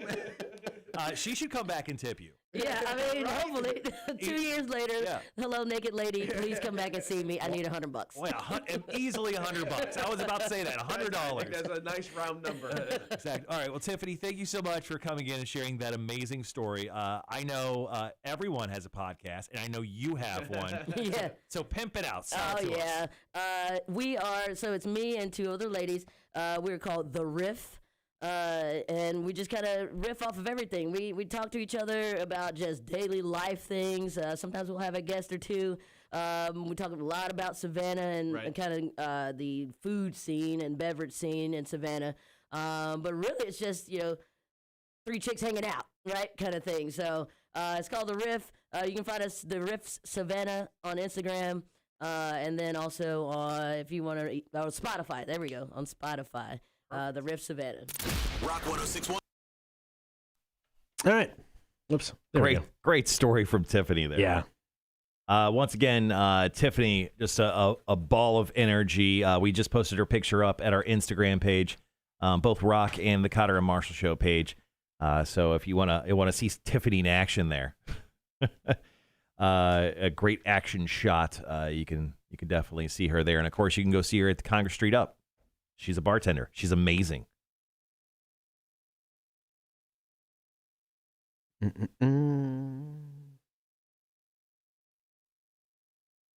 Oh, man. Oh, yeah. All right, guys. So here's the deal. Thanks for joining us on the chat today. It's top 5 time. So we have a manager's meeting after our show every single day, right? Not every single day, excuse me. Every Wednesday. Every single Wednesday. And our boss likes us to do the top 5 things that we're working on or like have accomplished in the last few days that is worth noting to everyone that may not know that's currently in the manager's meeting. So let's see your top 5s. Tell us what you're doing today. What's your top 5 things for today or this week that you've been working on? Thing number 1 for me, there's a 5K in Guyton that I think we're going to be hosting. Yeah, it'll be fun. So that I've been working on that. Oh, I'm trying to get I'm getting some stuff done for Bob 106.9, our sister station. Getting some swag for them. I'm putting together some interviews that are being done for the RBC Heritage wrap-up show that's going to air on our sister station Rewind 107.9 this Thursday, Friday, Saturday, and Sunday. I should be in Hilton Head at the Yacht Club producing that show. Are you going to be like in the main dining lobby, or are you going to be in a special room? We're in a up there? special room. It's basically it's not being done in front of anybody. It's just in a room that we can just kind of hang out in. Cool. Since we can't normally we'd do it from the media tent, but the last 2 years they haven't really had a media tent for everybody because of the pandemic. We run heritage updates on 3 of our stations, Bob, Rewind, and the Island. So I've got to get information to everybody who's helping me out with that. Cool. Scheduling the 20th anniversary weekend on Rock. Just kind of taking a look at Rewind, comparing it to some other radio stations that are similar to see kind of where we're at. And I'm still number 5-less. You're number 5-less. I need a number 5 still. So if somebody has a good one on their list, maybe I'll steal it.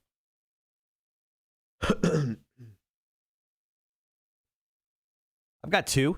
I just need 3 more. Almost there. I've got another hour, 2 hours and 5 minutes to figure out our top 5s. I feel pretty good about this. So Yeah, guys, if you we need your top fives. Everyone who's on the stream right now, if you would like to share your top five, and we're not asking, we're telling, actually, you have to share your top five. Please drop it into the chat right now. Wanda says, cleaning the house, feed the kids, go walking, nap, solid, and maybe get some D. All right, that's my 5. Maybe get some D. Okay, yeah, I think that should be number 5 for you. No. What do you mean, nah? I'm just thinking from the HR standpoint. Reading that out in the meeting is probably not a good idea. People have said worse things. That's true. In our meetings. Here's a question from Answer the Internet, a game we play during the breaks. Once again, keep writing your top fives while I ask this question. Cotter, who is your favorite movie villain? Ooh. Oh, damn. That is an excellent question.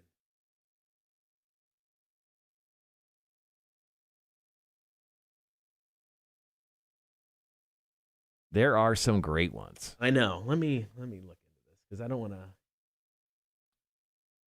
Don't want to cut yourself short. Yeah. Hannibal Lecter, Hans Gruber, Hans Gruber's good. Hans Landa. Oh yeah, from the dude from Inglourious Basterds. Yep, that's a good choice. What about Sauron from Lord of the Rings? No.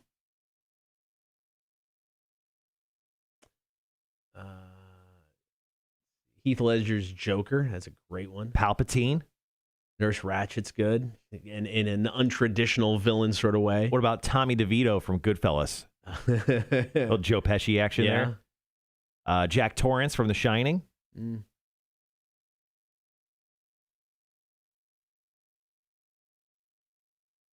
HAL 9000.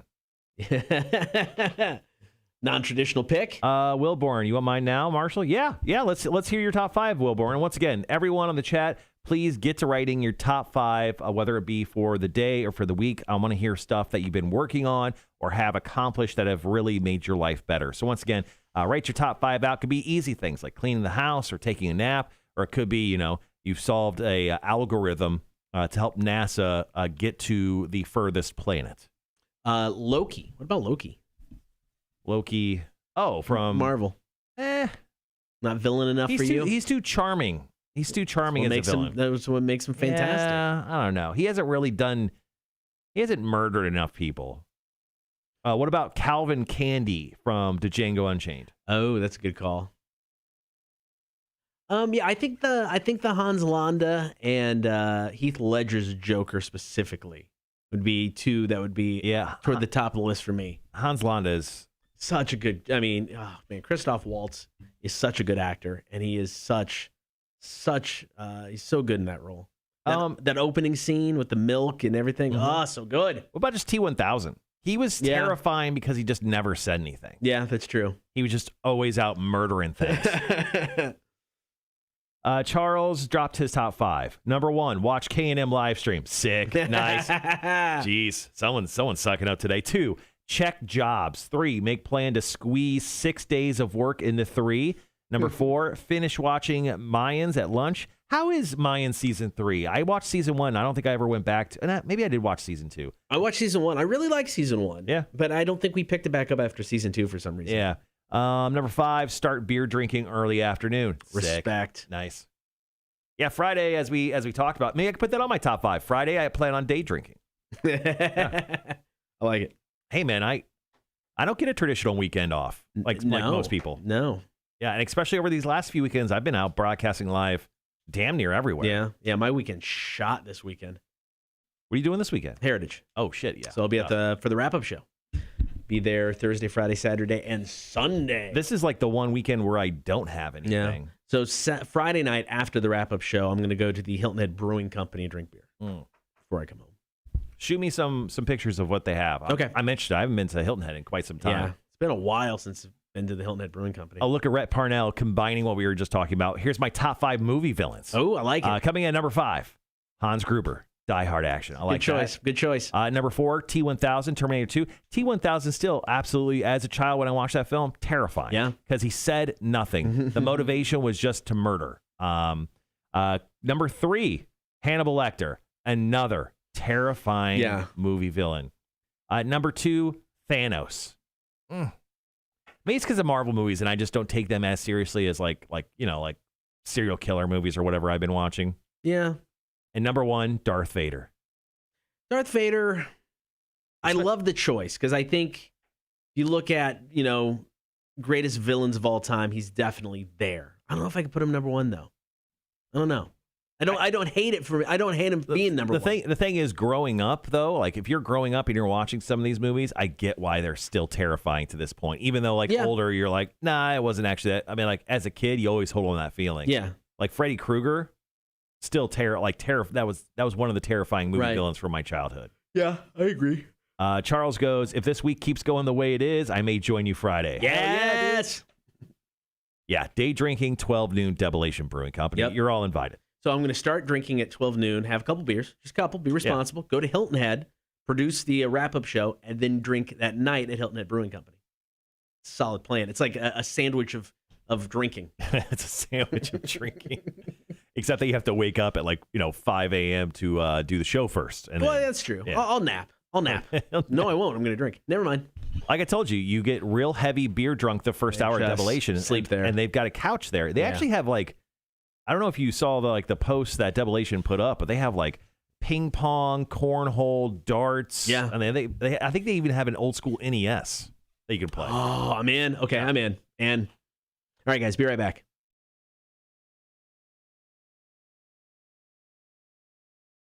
Connor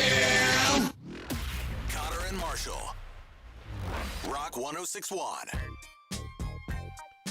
Good morning. Thank you for hanging out just past 8 o'clock. Be sure to get the stream, Facebook, YouTube, and Twitch. Big thanks to everybody checking out the stream this morning. While you're there, like, follow, and subscribe. So we haven't had a pop quiz yet this week. We're going to change that right now. So a list was released of the top 10 most iconic movie themes.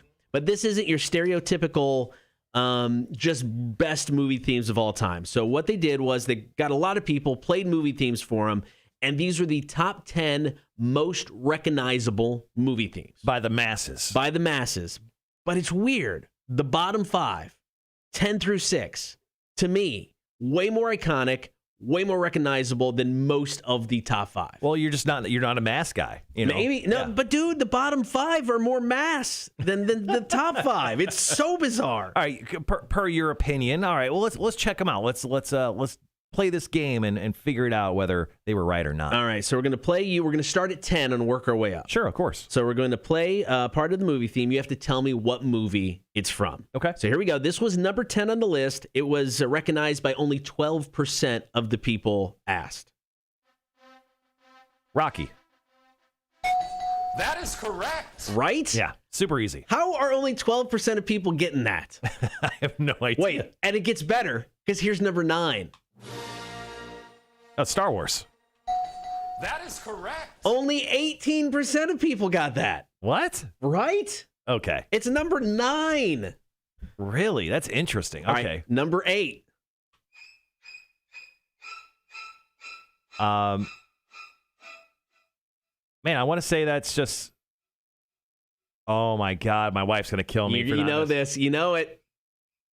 It's just Psycho, right? It's just Psycho. Okay, good.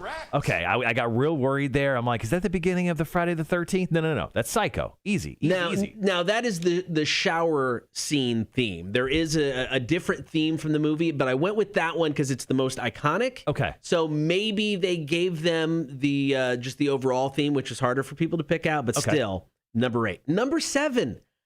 It's just ridiculous, man. Jaws? That is correct. That was number 7 on this list. This is stupid. All right, number 6. Then once again, these 5 easier than the top 5. All right, so here we go with number 6. Indiana Jones? That is correct. I mean, so you are 5 for 5. Yeah. And I think you will get 2 of the top 5. One of them, how it's not number 1, because it's so blatantly obvious, is stupid. Okay. But so it's the top 10 most iconic movie themes ever. They were based on recognizability. So if people recognize them, that's how they put this list together. So we're going to come back. and we have 5 more to go. You're killing it so far. I feel pretty good about this. I think you're going to do well with the top 5 as well. So pop quiz continues next. Pretty reckless, and so it went. Rock 1061. That was. How are those the bottom 5? Yeah, those were way easy. But yeah, I'm interested to see what the top 5 are. You're not going to get 5. You're not going to get 4. I'm a big movie guy. You may get 3. You will get 2. Okay. Hands down, we'll get 2. It's just stupid. All right. And then number 1, I think you'll get. Okay. And I get why number 1. I get why it's number 1. Maybe I get why it's in the top 5. How's that? But I mean, Star Wars, Jaws, Rocky, Raiders. How are they not in the top 5? Interesting. Well, it just makes me think the top 5 are going to be easier. But I guess we'll find out here in 3.5 minutes. We got another top 5 here, Cotter. Okay. This one's from Jeremy Kennedy. He is washing the car, going fishing, then going to Bass Pro, hanging with the old lady, and then hashtag afternoon delight. And then he says, in a meeting. So, wow, dude, that is quite the afternoon you have. Nice. It's all over the spectrum. Rhett throwing out the answer for Psycho there. Gibby, sounds like a great day, Jeremy. It does sound like a great day. Quickly going back to our, I think you're fine, man.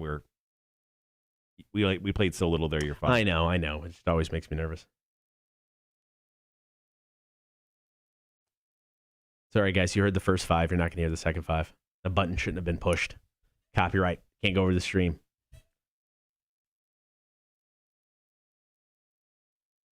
We played so little of them, though. I mean, I know. I just don't want to get booted. I don't want to get booted off of Facebook. The boots. Gibby says, sorry, had some logistical issues happen with repair stuff. New Make World and Repair World Logistics. Ugh. Well, hopefully you're back hanging out with us. That sounded way too in-depth difficult. I'm out. All right, so once again, people joining Team Marshall or want to join Team Marshall, just pile on me. Okay. Michael, Team Marshall, because Cotter, now this is legit, will probably throw his hip or back out. Not my hip, back, yes. Trying to throw an axe, and he's the same size as Hornswoggle. Marshall has that red hair guaranteed to light a fire under his team, and I don't think Cotter can start a fire. I started a fire! I'm replying, I started a fire. Took 20 minutes. Within the time limit that I was given. You farted a lot. It's on camera, so prove it wasn't real. Sean goes, my mornings will be ruined if you get the boot from Facebook, LOL. Yeah, I know. Facebook. I do highly recommend, just throwing it out there, joining us on Twitch.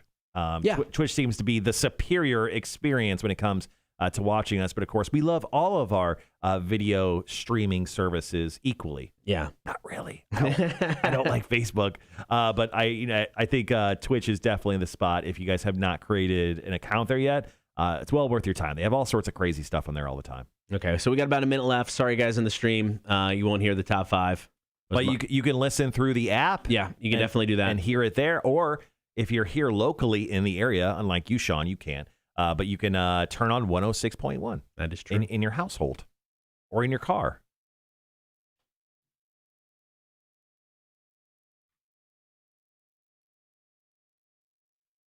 Sean goes, I have Twitch. I do think it's better to be honest. Excellent. We got a backup plan, Sean. Backup plan. Make sure to subscribe to us there, man. What's wrong with you? All right, guys. We'll be right back. Second half of the pop quiz. Got another top 5.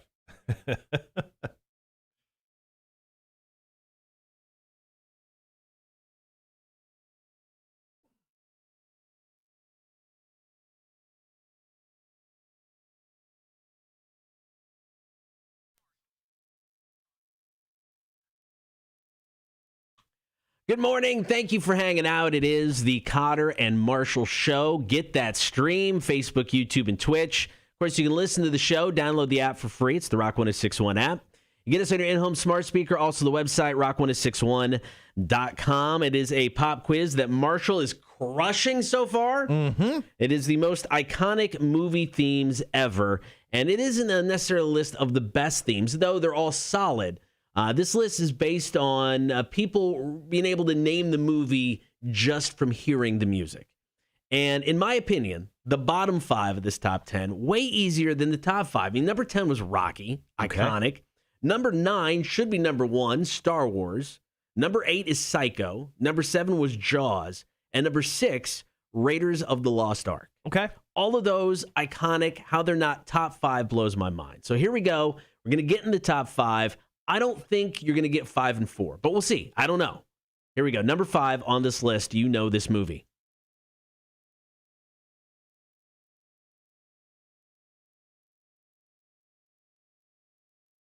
Oh, my gosh. Right? Right? I've never seen this movie. It's a classic. I've never seen it. Casablanca. I don't know. Casablanca. I don't know. That was Gone with the Wind. Oh. I mean, I would never got that in 100 years. I actually have never seen that film. I haven't either. Sorry. I'm a terrible person. All right. So once again, how that is above the bottom 5, I don't get. Here is number 4.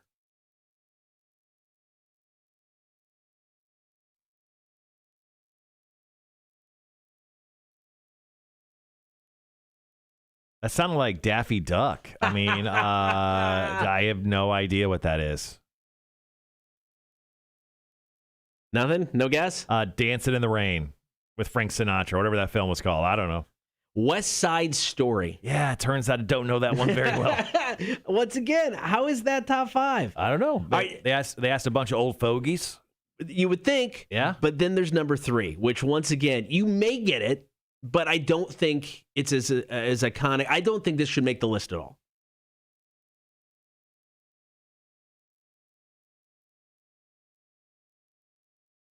It's very sad. Yeah. Oh. Is this Inception? Yeah. Well played. Dude, I love Inception. I knew you'd seen the movie, so I figured there was a chance you can get that. But, I mean, to me, is that a top 3 most recognizable film? I wouldn't say recognizable, but, I mean, that's a beloved movie for me. And, of course, I've seen it a bunch of times, and I recognize the music. So, but, yeah, I mean, recognizable? Not exactly. 23% of people were able to recognize that. 18 were able to recognize Star Wars. People are stupid. All right, number 2. How this isn't number 1, just by how blatantly obvious it is, blows my mind.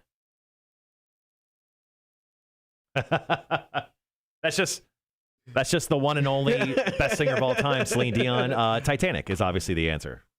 It's the song from the movie. Yeah. I mean, how do people not get that? Only 32% of people got that. I am the only person that I know currently in this city that owns a Celine Dion t-shirt that wears it on the regular. So you know what?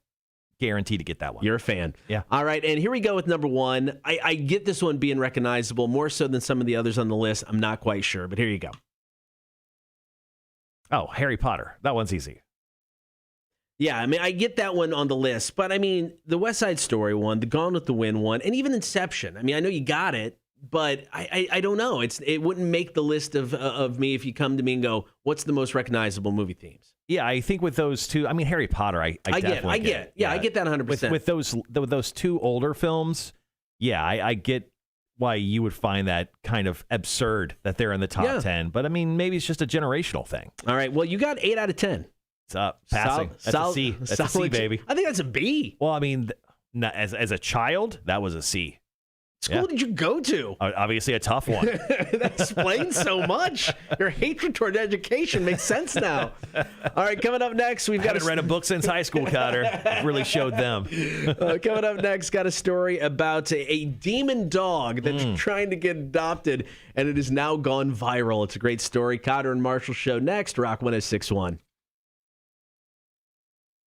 All right, guys, once again, thanks for continuing to drop in your top 5s, just in case you joined the stream and you're wondering what's going on. Every single Wednesday, we have a manager's meeting right after the show. Yep. Like, I'm talking minutes after the show, and we have to write out the top 5 things we've been working on.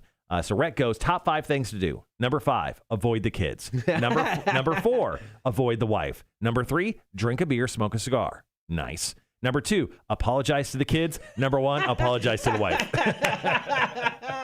You win, sir. You win. Best list. That's a quality top 5. Actually, you should include his entire top 5 as your as number mine. 5. Yeah.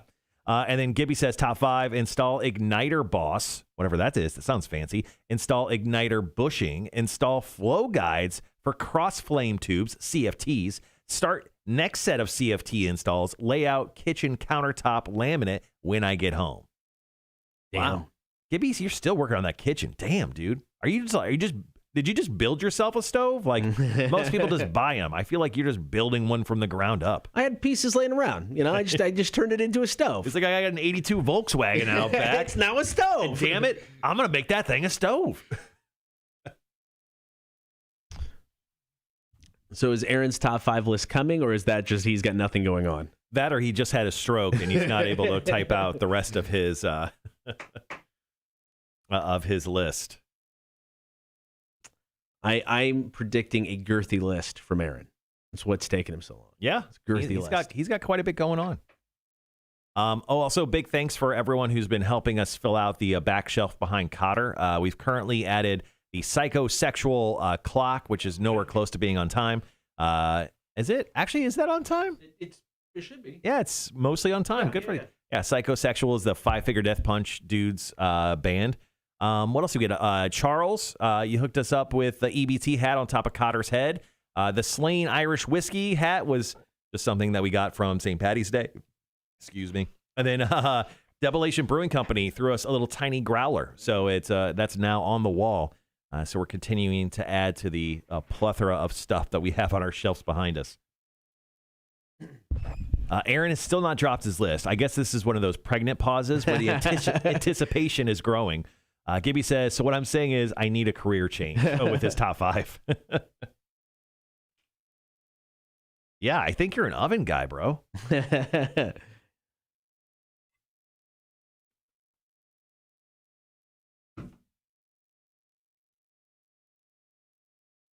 How we looking on time? Where are we at in the show?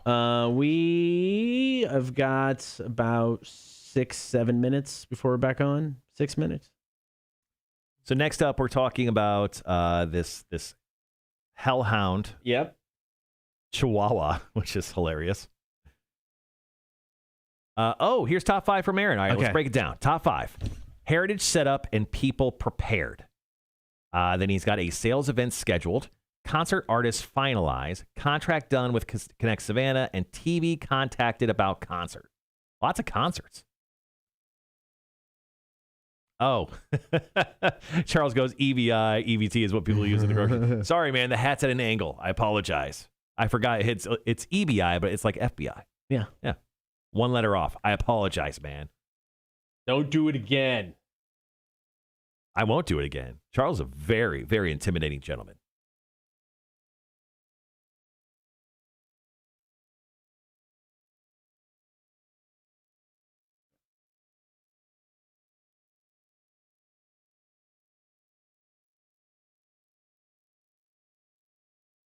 Ooh, I'm actually on Charles's Facebook page. Look at that. He's building a deck.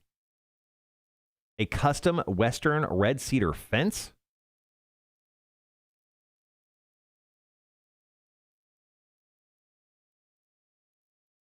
Back last year, he was making sneeze guards for the corona. He does it all. EBI. Kind of like FBI, but not. Wanda says, if anyone knows a reputable realtor, DM me. We would need to get this house sold so we can move. We're running out of room with all these kids. You got so many kids, Wanda. Wanda, you have 5 kids, right? Maybe you shouldn't get the D today, just saying. Right. Maybe send your husband to the vasectomy clinic. See if he can get a... Is that that's like a 1-hour operation, right? Yeah, it's a outpatient in and out sort of thing. Yeah. How long did it take you to have your nuts snipped or whatever? I don't know, 20 minutes, 30 minutes. Is that what they do? They just like they basically slice open your sack. Yeah, and then they take the tubes inside, cut them up, solderize them together. Yeah, and then there you go. Gibby says, I'm a fabricator, welder, and assembler. I am part of a company that builds combustion parts for gas turbines and steam turbines. Nice. That sounds awesome. Let's see. Wanda's tubes are done with the last one. Nice. There you go. Quick and not painless procedure. Then get that D. Can't get that D. Just know there's a 1%. A 1% chance, right? And the procedure, and we talked about this the other day. The procedure is quick and painless. There are a few, I shouldn't say painless. There are a few uncomfortable parts, and then the smelling of the burning of your innards. One of the weirdest things ever. Because you're like, my nuts are on fire. Yep, that's me right there. EBI is derived from my kid's initials. Nice. Oh, that's cool. Let's see. Send her my way, Gibby, please. Oh, yeah. Yeah, figure that realtor thing out. Rhett says it's a 20 to 30-minute procedure in and out. Yeah. SMCG386 says, want to give Courtney Wood a call. He lives in Richmond Hill. I went to high school with him. He's a great dude. DM Wanda the info. Shoot her that info, man, on the Twitches. Yeah, no, I just spent the weekend with like frozen peas on my junk. Yeah, all weekend. Just kind of sat around. It was nice. Ever since then, you've actually spent every weekend since doing that. I enjoyed it. Crazy. I enjoyed it. You find something you love, yeah, you stick with it. Yeah, that's why you bought stock and peas. Mm-hmm. Just like Coming to America, Coming to America, the pork bellies. Yeah. Instead of pork bellies, you went peas. So my, ever since my goal in life is to start my own pea brand. Junk sack peas. Dude, that's sick. I'd buy those. Yeah, right? They come in a bag that just looks like your junk. Just testicle. It's our patented testicle pea bag. It's microwavable, I heard. It's microwavable. Yeah. It keeps them colder longer. Or warmer, your choice. It's very versatile. That sack is versatile. Charles goes, vasectomy is well worth a long weekend icing your balls. Yeah. After the healing, it's like taking the leash off the dog. Oh man. That's funny. And that's why Cotters hasn't been on a walk in years. Aaron goes, that is a perfect description. The smell of your body on fire is strange. Yeah, very much so, man.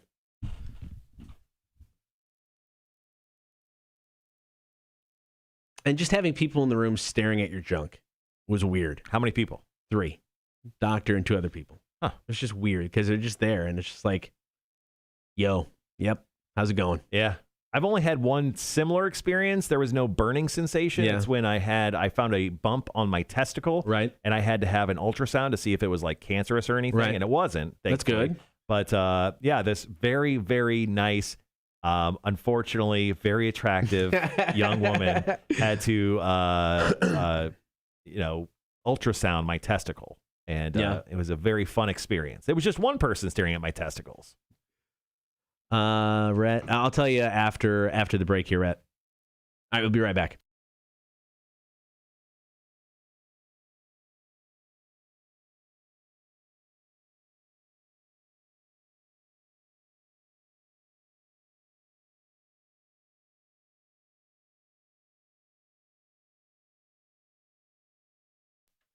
All right, thanks for hanging out this morning. Get the stream, Facebook, YouTube, and Twitch. Now, Marshall, we work with One Love Animal Rescue at my house. Fantastic organization. It's a great organization. They do all kinds of crazy work.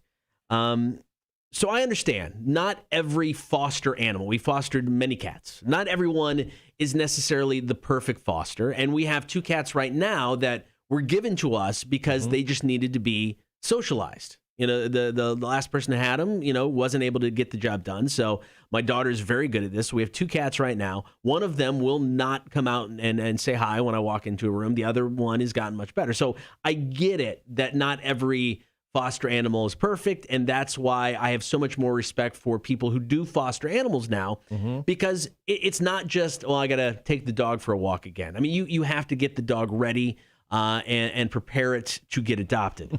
I love this story that came out of New Jersey about a Chihuahua named Prancer. Been trying to get it adopted for a while. Nothing was happening.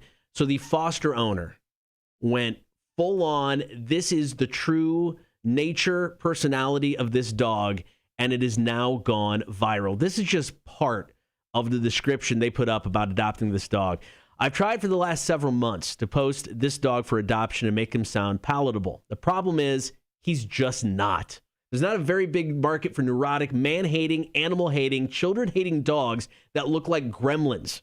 but I have to believe there's someone out there for Prancer because I've tried, because I'm tired, and so is my family. Every day we live in the grips of the demonic Chihuahua hellscape he has created for our home.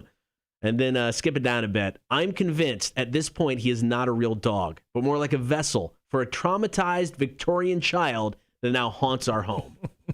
This is one of the best descriptions ever because this post was so well written. It was shared 61,000 times as of yesterday when I went and looked. This thing is outstanding. I actually kind of want this demonic Chihuahua in my life just so I can understand what she's going through. But what an outstanding story. Now, the dog, to my knowledge, has not been adopted yet, but because of a story like this, you know it's going to find a new home. No, you're going to find somebody that is all in on this dog, and they're going to love the dog, and they're going to get the dog turned around. Hopefully, if not, we'll have another posting about a demonic Chihuahua here in about 3 months. But no, I think this dog will end up being adopted because of this. Now, we talked about One Love a little bit ago. That's who we foster through, and it's who we work with here at Rock 106.1. We've got the pet of the week, Jacoby and Gary Gal. 2 cats looking for their home. They're not demonic. They're just awesome cats, man. They just need their forever home. They're described as the sweetest and prettiest girls. So if you're looking for a bonded pair of kitty cats, go ahead to go to rock1061.com, fill out the adoption page, and, well, find your new best friend today. All right, it is the pet of the week with One Love Animal Rescue. Here is Metallica, Wherever I May Roam, Cotter and Marshall Show, Rock 106.1. The light didn't come on. Okay, it does that. Yeah, I noticed that was the first time I noticed that today. Okay. Just a heads up. Okay. I don't know if you want to try testing it and see if it'll come on during the song or something, but just... Well, I was thinking we'd get to put a 1 on the board. I didn't say that. No, this was no. This was not a shot at Tim. That is not a shot at Tim. This Right. is, and I could take shots at Tim. But no, this wasn't a shot at Tim. I didn't want to bring it up. I wasn't going to bring it up until the very end. As the last break, I was going to be like, Marshall, we got to put a 1 up on the board. I mean, technically, this is That's a studio issue. It's a studio issue. So Should I go ahead and do I put a line through the 0 so we know that it's negative days at this point? No, Okay. we're good. We're good. So today starts anew. Tomorrow starts anew. So Rhett said, speaking of fire, Cotter, how is the stomach and post-recovery from yesterday? Oh, with the habaneros. Yeah. So good news. I didn't have a lot of bathroom time, so that was a plus. There's been definitely worse experience in the past, but there was a 20 to 30 minute period where my stomach was absolutely wrecked. It hurt for a while afterwards, but there was 20 or 30 minutes where I was lying on my office floor just trying to get comfortable because my stomach hurt so bad. Once again, it's like the problem is not eating enough beforehand, and I just had some toast in the morning. I should have eaten more, but for 20 or 30 minutes there, I was wrecked. So not as bad as it has been, but it was bad. It was uncomfortable. So we got 2 big segments, or actually we got 3 segments that are going to wrap up the show. So right now we're in kind of the final stretch. We're going to do trivia here in just a few moments. Are you smarter than a community college dropout trivia? Your chance to score yourself a $25 gift card to Southern Barrel Brewing Company. Our friend Hodge is actually coming in today. He'll drop those off, and I'll get those mailed out today, tomorrow. And you'll get it just by playing. So you just have to be the very first caller to call in and take one of us on. And Are You Smarter Than a Community College Dropout Trivia, which will begin here in 4 minutes, right? Yeah, we'll ask for the call here in about 4 minutes. After that, Mac from Bob 106.9 will come in. We'll give another amazing segment of Chicks on Dudes. And then we'll wrap the show with Marshall's Music News. We got stories on Maiden, Iron Maiden, Van Halen, and then, of course, Dave Grohl. He was out of the news cycle for a day and a half. He's back in it. Either him or Corey Taylor, man. Always a story.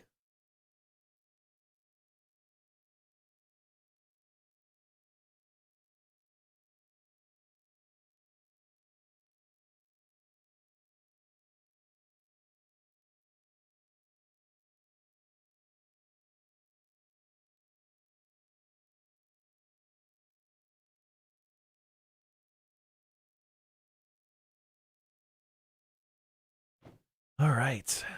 Gibby said, I got my vasectomy done too. Only 2 in there. Yeah, Testicles? Yeah. That's a plus.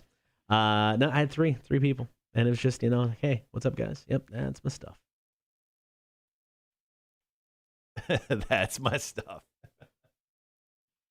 All right. I got my trivia questions set today. I think they're easy. I think my questions by far are easy today. 1, 2, 3. There are 3 that could be questionable, and it's all because not multiple choice. One's multiple choice. The others just have multiple answers, which can make it tricky. So we'll see. But yeah, I think you'll do all right. All right, got about 2 minutes.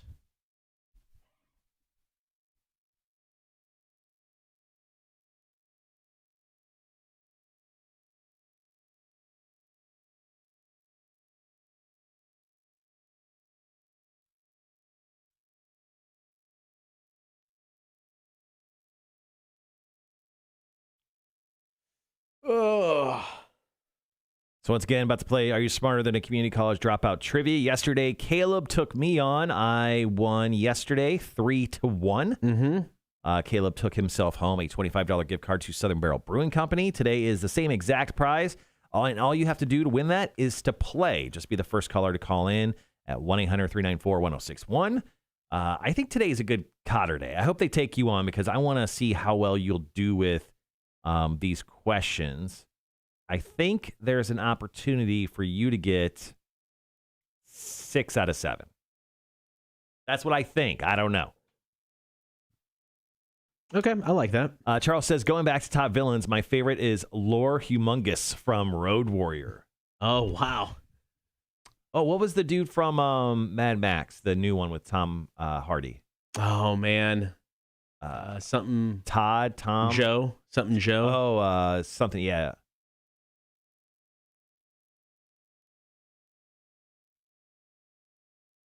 Immortan? Immortan? Yeah. I love if you Google his name. He's a fictional character. No, really. All right, guys, be right back.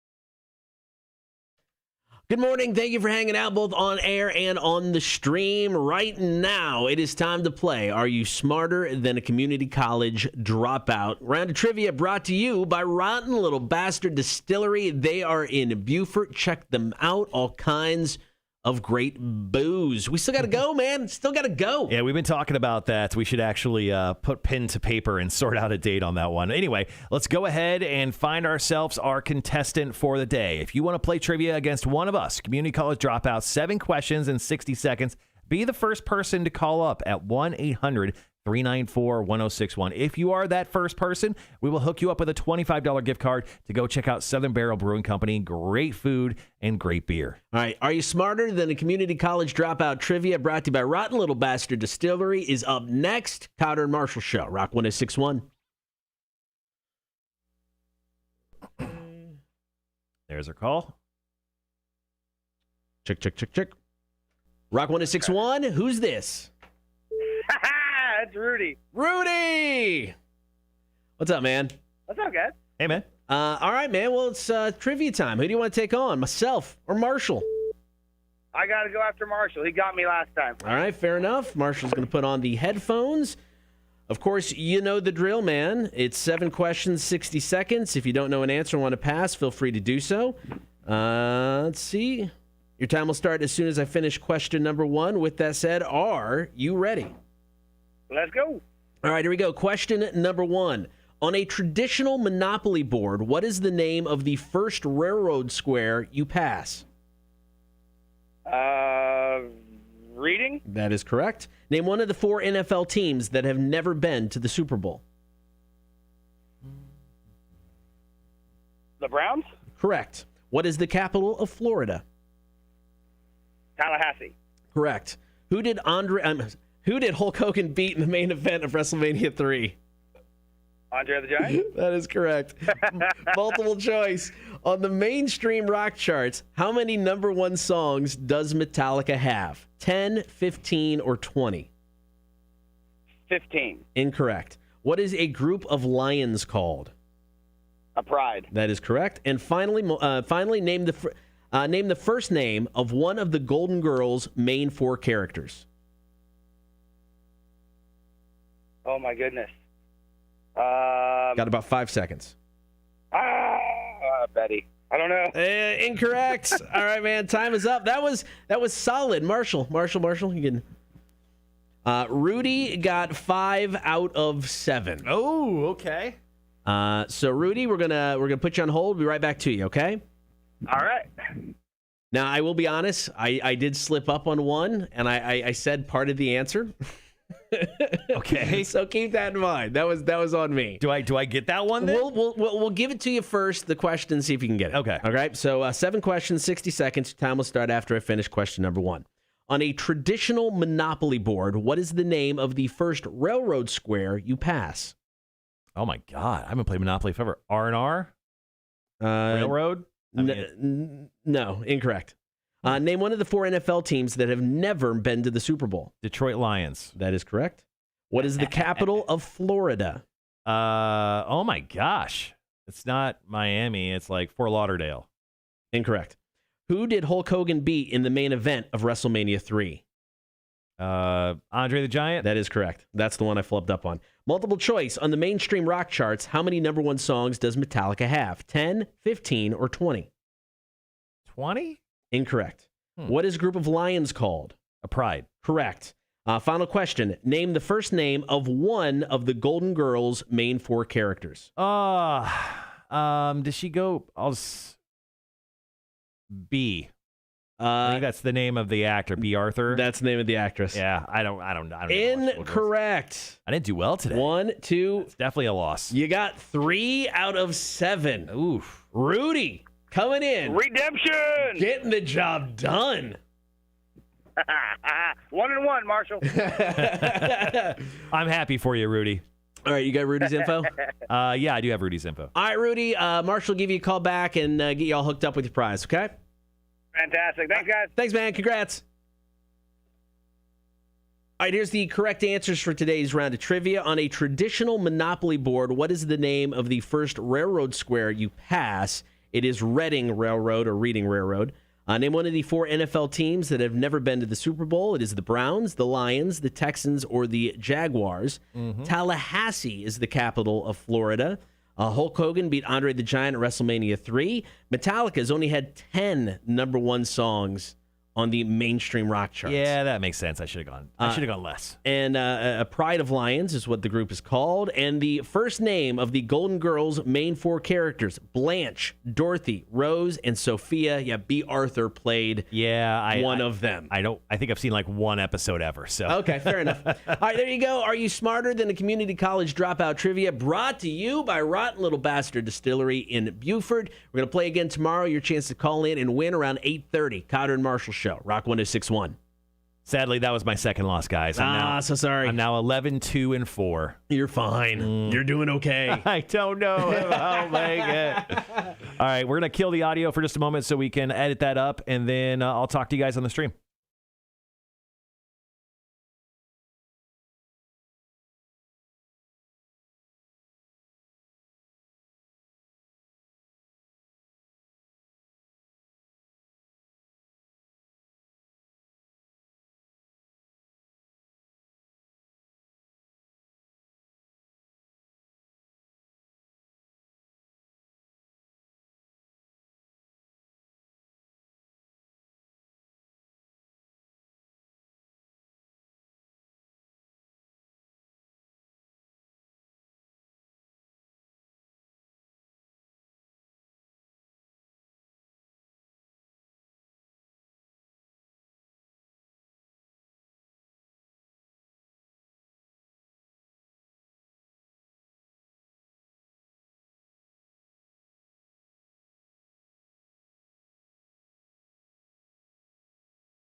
Okay, we're back on the stream. Cotter just got done editing up that audio.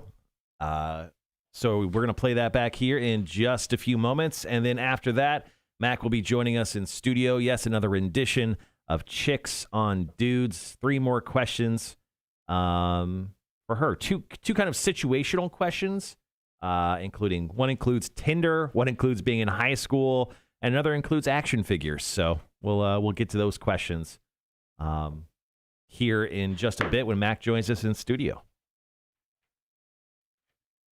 And then we'll wrap up the show with Marshall's music news, and then we have to go to our manager's meeting where I still only have 2 out of 5 things written. So, but thank you everyone for dropping in your top 5s today. We do appreciate that.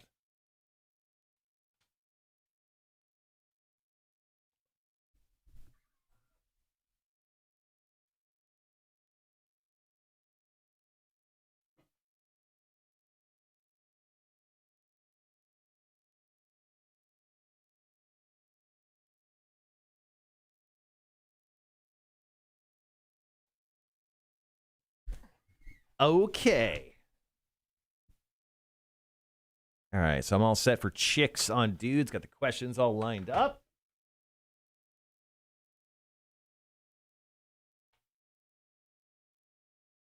I got another question from Answer the Internet. Once again, thanks for everyone hanging around on the stream today. Cotter, if you had to get one movie quote tattooed on your body, what would it be? Here I would get I know from Star Wars. Because that could be the tattoo that my wife and I get that doesn't necessarily, have a name or something, but I'll know what it means. So there you go. I know. Let's see. So according to this, here are the top 4 best movie quotes of all time. Coming in number 4, Toto, I have a feeling we're not in Kansas anymore. From obviously Wizard of Oz. Right. Quote number 3 of the greatest movie quotes of all time. You don't understand. I could have had class. I could have been a contender. I could have been somebody instead of a bum, which is what I am.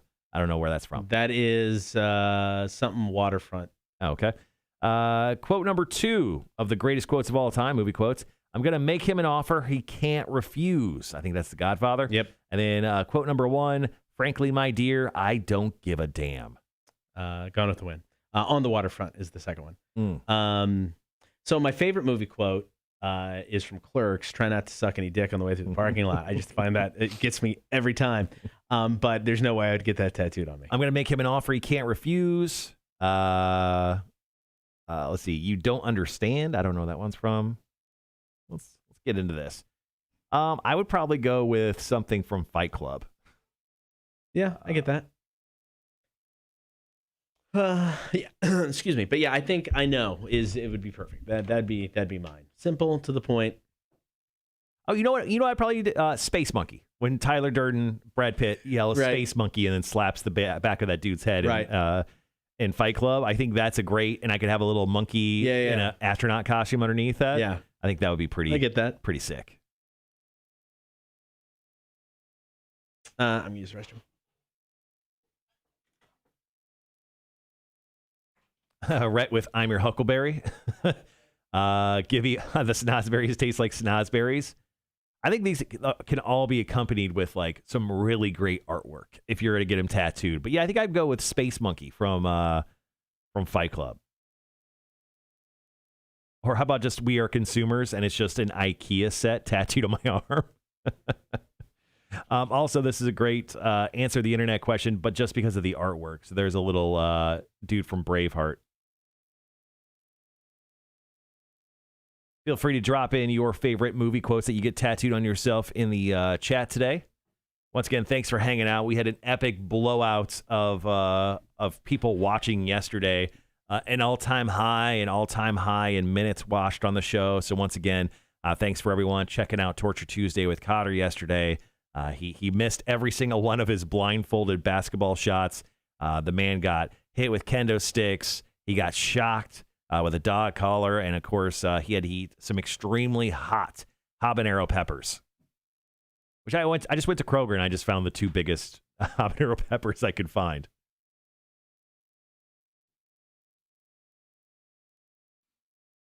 Gibby, I like that one. I feel like that one probably has been done a little bit. I think I've actually seen that one somewhere at some point on a tattoo. Woo! All right. So today's Wednesday.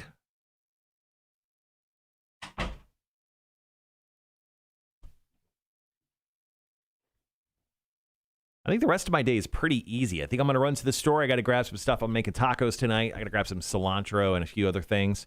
And then I think my wife and I are going to play video games tonight, which I have not done in quite some time with her. So Nice. we have a game called Moving Out that we've been playing where you play as two movers of the worst moving company of all time. And you just have to pretty much sling people's furniture and other items, like literally off like the top floor of their house through windows. You break stuff. It's really fun. And then there's a Super Mario Brothers game that I bought for us to play too. So got a couple games to nerd out on tonight.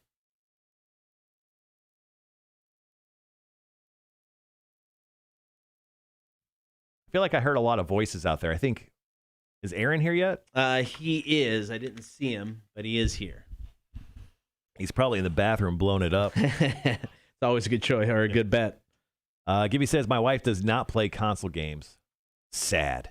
Yeah, my wife doesn't either. Really? We did when we had the Wii. She would play. She was huge into any of the Lego games, but she liked it because you like with Star Wars. You know, you had the wand or whatever you wanted to call it. So The motion controls. You Yeah. got to use the motion controller. She dug that. So any of the Lego games that you can use the motion control on, all about. Yeah. Like the sports games like the bowling and stuff like that, and then the Mario Party games. She dug those. That was the only time she really ever played console games.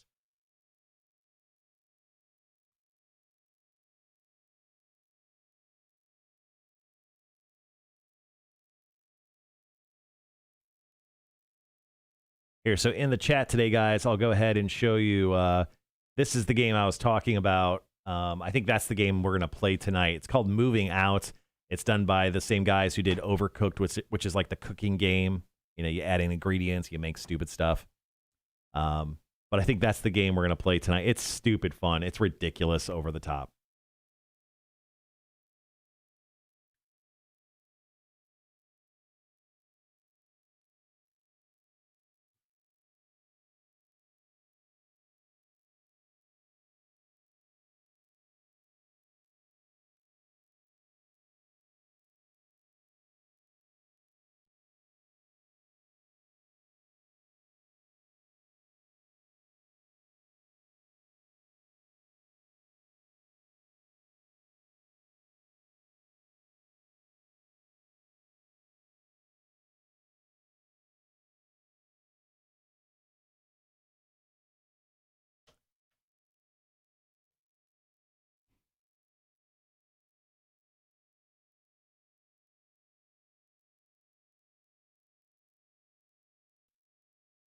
Okay. Okay. So you going back to the tattoo question, you would just get I know, right? Yeah. You're saying from Yeah, I mean, because it would make sense with my wife and I. It's from Star Wars, which I love. You know, I think it'd be perfect. Yeah, I'd go with that. Yeah, I think now the more I think about it, I think Space Monkey. Yeah, that's Space solid. Monkey from Fight Club would be pretty amazing. Like Curious George in an astronaut costume, just like floating upside down underneath it. That'd be good.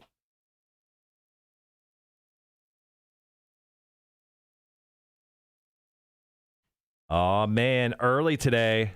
She's early, ladies and gentlemen.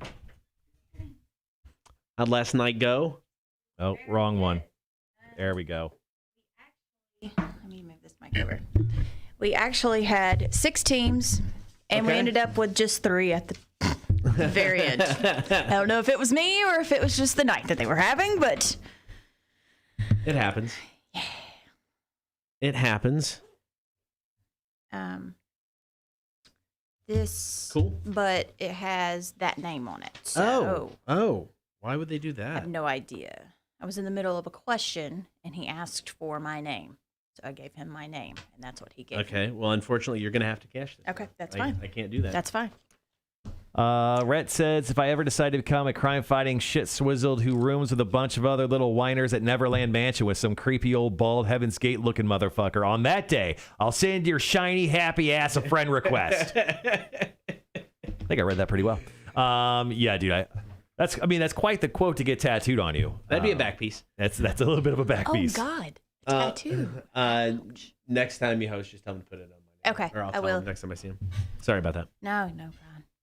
I didn't Mac, think about it until I was on the way home last night. I was like, oh, well, that might be an issue. great question for you. If you could get any movie quote tattooed on you, what would it be? I don't want to answer that because that's going to take me a couple of days. Is it because you already have one? No. No? Mm-mm. You have any tattoos? I do.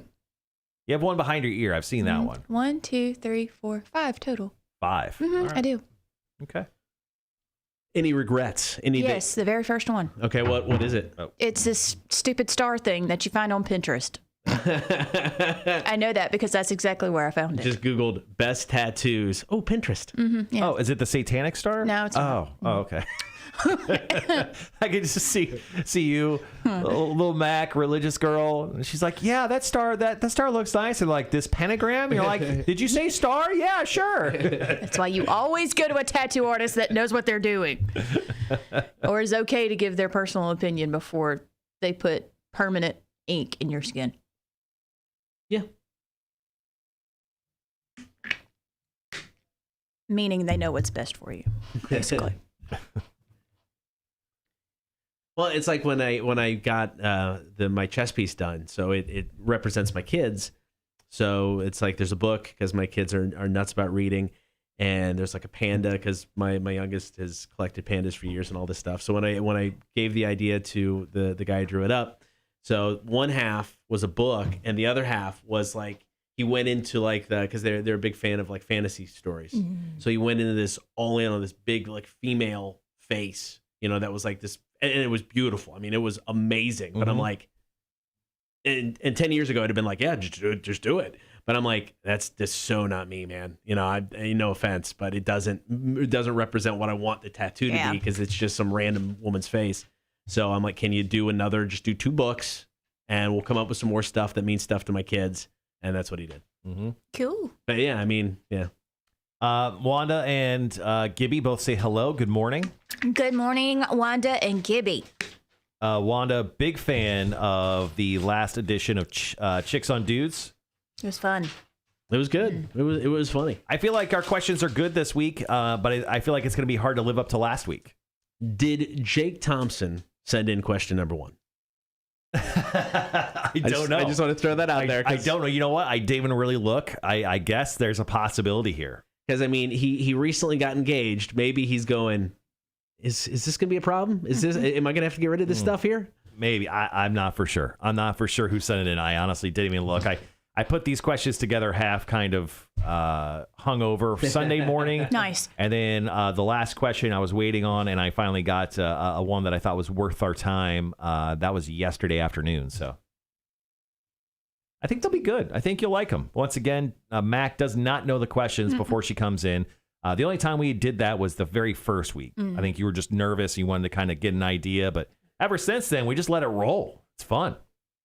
Answers come out more natural when I don't know. My headphones sound weird now. Is that because we low caught her or something? What's going on there? It's that third mic is very powerful. Ooh. And it kind of sucks sound from the room. Oh. Good to know. Yeah, it sucks the fun right out of the room is what Cotter's trying to say. Here, kill her mic real quick just so I can hear. Yeah, I don't know. Does that sound? Yeah, that sounds better. Yeah, okay, it's that third mic. Yeah. This mic is powerful. Good to know. All right, so we got Bring Me the Horizon Teardrops playing now. Gonna head into Seether Fine Again, and then Chicks on Dudes. So my wife and I were talking about beer for breakfast because I was telling her about all the potential guests that we have coming up here in the month of May. Which we still only have one confirmed. I'm still waiting to hear from a few people, so hopefully those people will get back to me. If not, I'll show up to their houses. But more importantly, she's like, why don't you get Dale from Seether in? He's not doing anything. Yeah, I could reach out to the record label and see if he'll do it. That's cool. His wife showed up to my trivia night a couple weeks back. Yeah. Yeah. That's cool. Yeah, I'll hit up the record label because they hit me up before we started doing mornings, and they're like, "Hey, do you want to do like a Zoom call with Dale?" I'm like, "He lives 20 minutes from here. Can he just come by the station?" I go, "We're moving the mornings. Can we make this happen?" He's go, "Yeah, I'll see what I can do." So I'll bring it up. Gibby says, "Find him on Twitch." Is he really on Twitch? Wouldn't surprise me, man. But yeah, no, super cool guy. I bet he'd do it. I would need a picture. Of what Dale looks like? No, with Dale. Oh, with Dale. Oh, gotcha. We have one somewhere floating out in the ether of the internet. Yeah.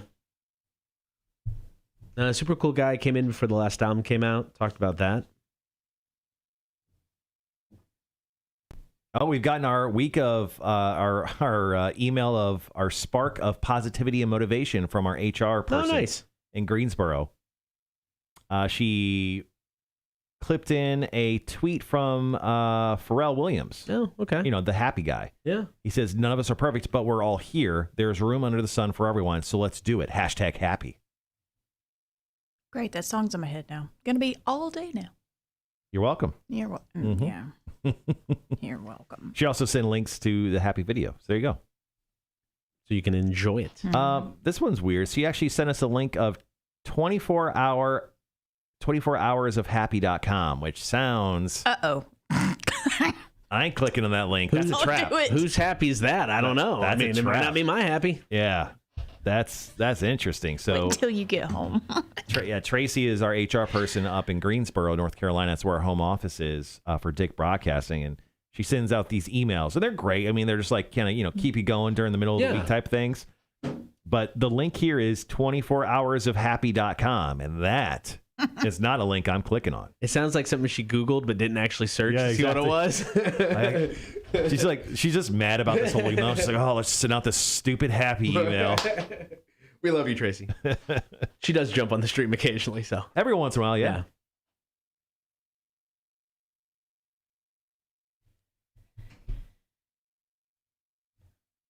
In about 90 seconds.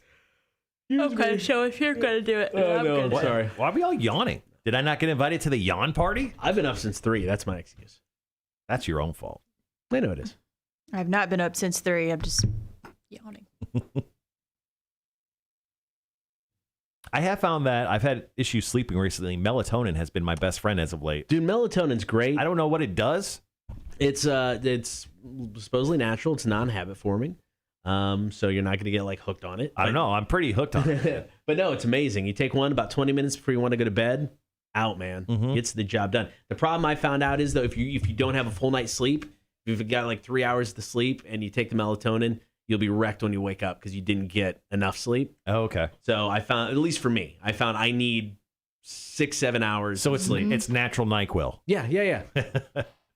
I know a lot of people that do that to their kids. NyQuil? No, melatonin. Oh. You know how like you slip dog medicine into their food? Kind of like that. Yeah, you put in some peanut butter or a piece of bread. I always slip dog medicine in my kids' food. It was great. Yeah. All right, I'll be right back.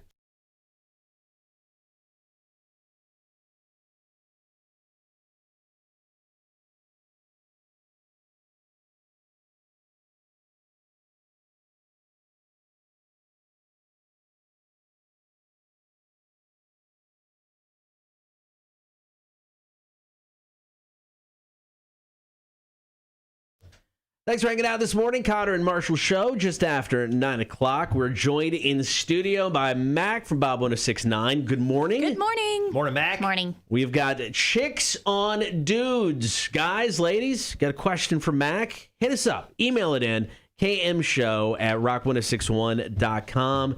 This is perfect if you're a guy and maybe have something you want to ask a female, but you're a little nervous to do so in person. Mac is here to help everybody out. So once again, if you got a question for Chicks on Dudes, you can email it in kmshow@rock1061.com. So Mac, are you ready? Let's go. For question number 1. And I stand by the statement. I think Jake Thompson From Bob 106.9. from Bob 1069 sent this in.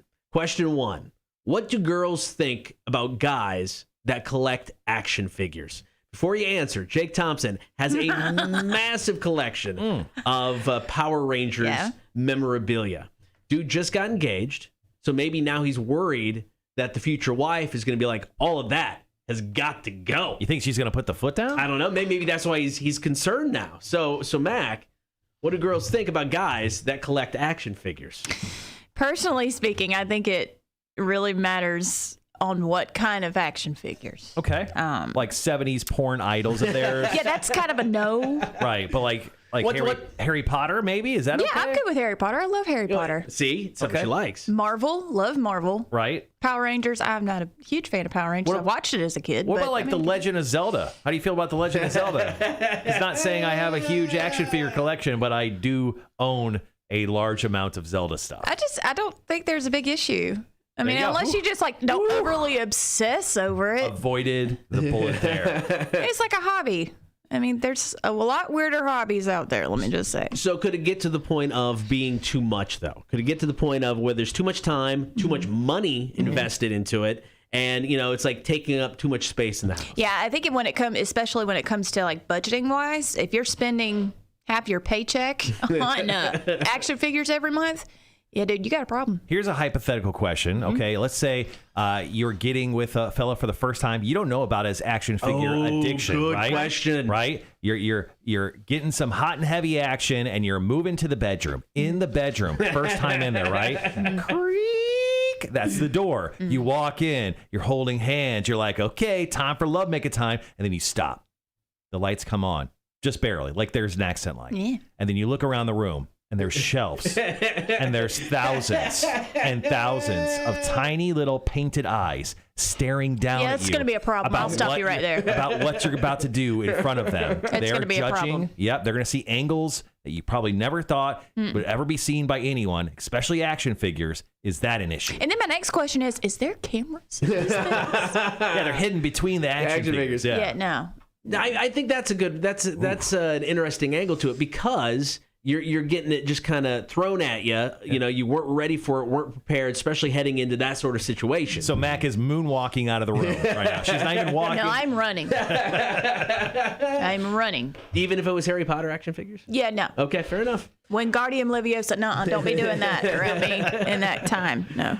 All right, Mark, you got question number two? Yeah, absolutely. So let's dive into our next question. Morning, Mac and the guys / chicks. Thank you for recognizing us as chicks in this room.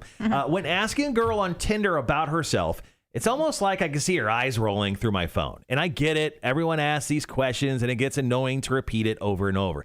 But it's essentially to get to know a person a bit. Since I live in a small town and I rarely come across someone close, I like chatting with people who live far away and make some cool online friends. So what do you like to be asked about when on Tinder and these dating websites? What do you like to talk about? Would love some tips. Well, if you know that you have like a common interest that you both share, that's number one. And first of all, I am honestly not a fan of Tinder because... Farmers only? No. JesusandFriends.com? No. Is that one? Christian singles? No. Okay. It's a thing. I've seen the advertisements for it. I'm going to go to JesusandFriends.com. I'm going to start that one. So why aren't you a fan of it? I just believe in a more organic meetup. Okay. Like, and I've told my mom this before, if it happens, it happens. If it don't, it don't. I would just like to meet somebody organically. Like if I'm out and somebody comes up to me, I'd much rather that situation than have to depend on an app to do it. Okay, so obviously what are things that you would like to hear? Actually, let's turn it around. Let's turn the question around. What are things that are completely off limits that if someone reached out to you and said, asked a question and you're like, I'm never talking to this person. What's your address? What's your feet look like in the bathtub? So do you like feet? Do you have a thing with feet? No, I don't. Bye. I mean, is nothing off limits? Is what you're trying to say, or is there? I don't want to say nothing is off limits. It's just don't be a creeper. Okay. But that's just such a hard question, even when you turn it around like that. It's just. Mac is willing to hear anything. I am willing to hear anything. But she's willing to judge you for everything. This is exactly right. You might not like the answer that you get. I think trying to date via an app, and I mean, a lot of people do it. Obviously, it works. And I get it. I'm older. I'm older than that generation. be so difficult. I don't know. I would not do well. I would not do well either because I would pose questions that would make no sense. I would hit them up and be like, "Hey girl, do you take the garbage out on Fridays?" And that would be like, "What?" I'm like, "I don't know. I was trying to be funny." And it really failed. It's actually funny. I was gonna say it might work because they're just gonna feel bad for you. Like, all right, fine, let's go on a date. Trust me, she says that's fine. No one would respond to that question. No one would respond. All right, we got one more question to get to for Chicks on Dudes. We'll do that next. Here's AC/DC and Realize. Cotter and Marshall, Rock 106.1. So Wanda just dropped in a comment. She goes, "My husband and I actually met in a Yahoo chat room. Oh, Wow. nice. Going on 20 years together." Nice. Wanda, please explain to us, what were you guys chatting about? Ooh. Like what subject was on the line? My brother and his wife, they've been married for a couple years ago. They met via a dating app. And my brother, I'm 45, so he is 38. And he was, he's a guy that was just he's wanted to be married. He's wanted kids. He's that guy. And it took him forever to find it. And Do they have kids? they don't. Okay. I think they're trying. But he Trying to have sex? Cool. Maybe. Congrats. He kind of did this as a last ditch effort because he was just kind of fed up with trying to do it any other way. And Angel is one of the most awesome people ever. I absolutely love her. She's the best thing that happened to my parents in years. She takes way more better care of them than any of their kids. So Angel's amazing. Yeah, Wanda, I have to hear this story. But once again, guys, thanks for joining us on the stream today. Feel free to drop in what you think in regards to these questions as well. We'll read some of the reactions in between breaks here. Rhett goes, "Met my wife through eHarmony. Been together nice. forever. That's awesome. 10 years now." I feel like anyone who has a relationship that lasts through any dating website should be an endorser of that website. Right? They should Yeah. get paid. Yeah. Melissa says, "How about the people on the dating sites who take selfies and they are wearing a wedding band?" I agree. Meet organically. Maybe that's just part of their wedding agreement. I would struggle so hard with the dating app, and I think as we go, I think there'll be less and less of meeting in person. Yeah. Both my kids, neither have a desire to get a driver's license, so going out and doing stuff. They, a lot of the chatting and hanging out with friends, especially within the past year, has been online. So I think you're gonna get less and less of that, and it'll be more reliant on a dating app. For me personally, unfortunately, because I can't. I tried and I can't. I just. With the dating websites? Yeah. Okay. Yeah. If my wife leaves me, I've got to become a monk. I couldn't do it. You could become a monk. I got no other option. It's not a bad life. A monk that brews beer. That's all I ask. You'd have to start brewing beer. Yeah, You'll have a lot of extra I've time. other monk friends to help. I'd learn. I'd learn. I'd be an apprentice. You'll fall in love with another monk. Maybe. Yeah. Hey, whatever works. Organically. Wanda says it was actually a group of people just talking and goofing off. He came into the room and he just hit it off. I showed him my boobs and it was a done deal. That'll do it. Wait, so this was Yahoo? Woo! This was Yahoo and you just were throwing out boob pics? Wanda's the What a wild room that must have Was been. this just to that one person, or Wanda's the best. She goes, "Yeah, I showed him my boobs. It was a done deal." She goes, "Yeah, I don't know." Oh, that's amazing. Wow. All right, got about 30 seconds. All right, one last question with Mac for Chicks on Dudes today. You got this one, or you want me to? You can do it if you want. All right, yeah, I got it. It was private on webcam. thank God, You were even chatting. It wasn't even a picture. Whoa. He got the full live action. look. Seals the deal. Yeah. Done. All right, guys, be right back.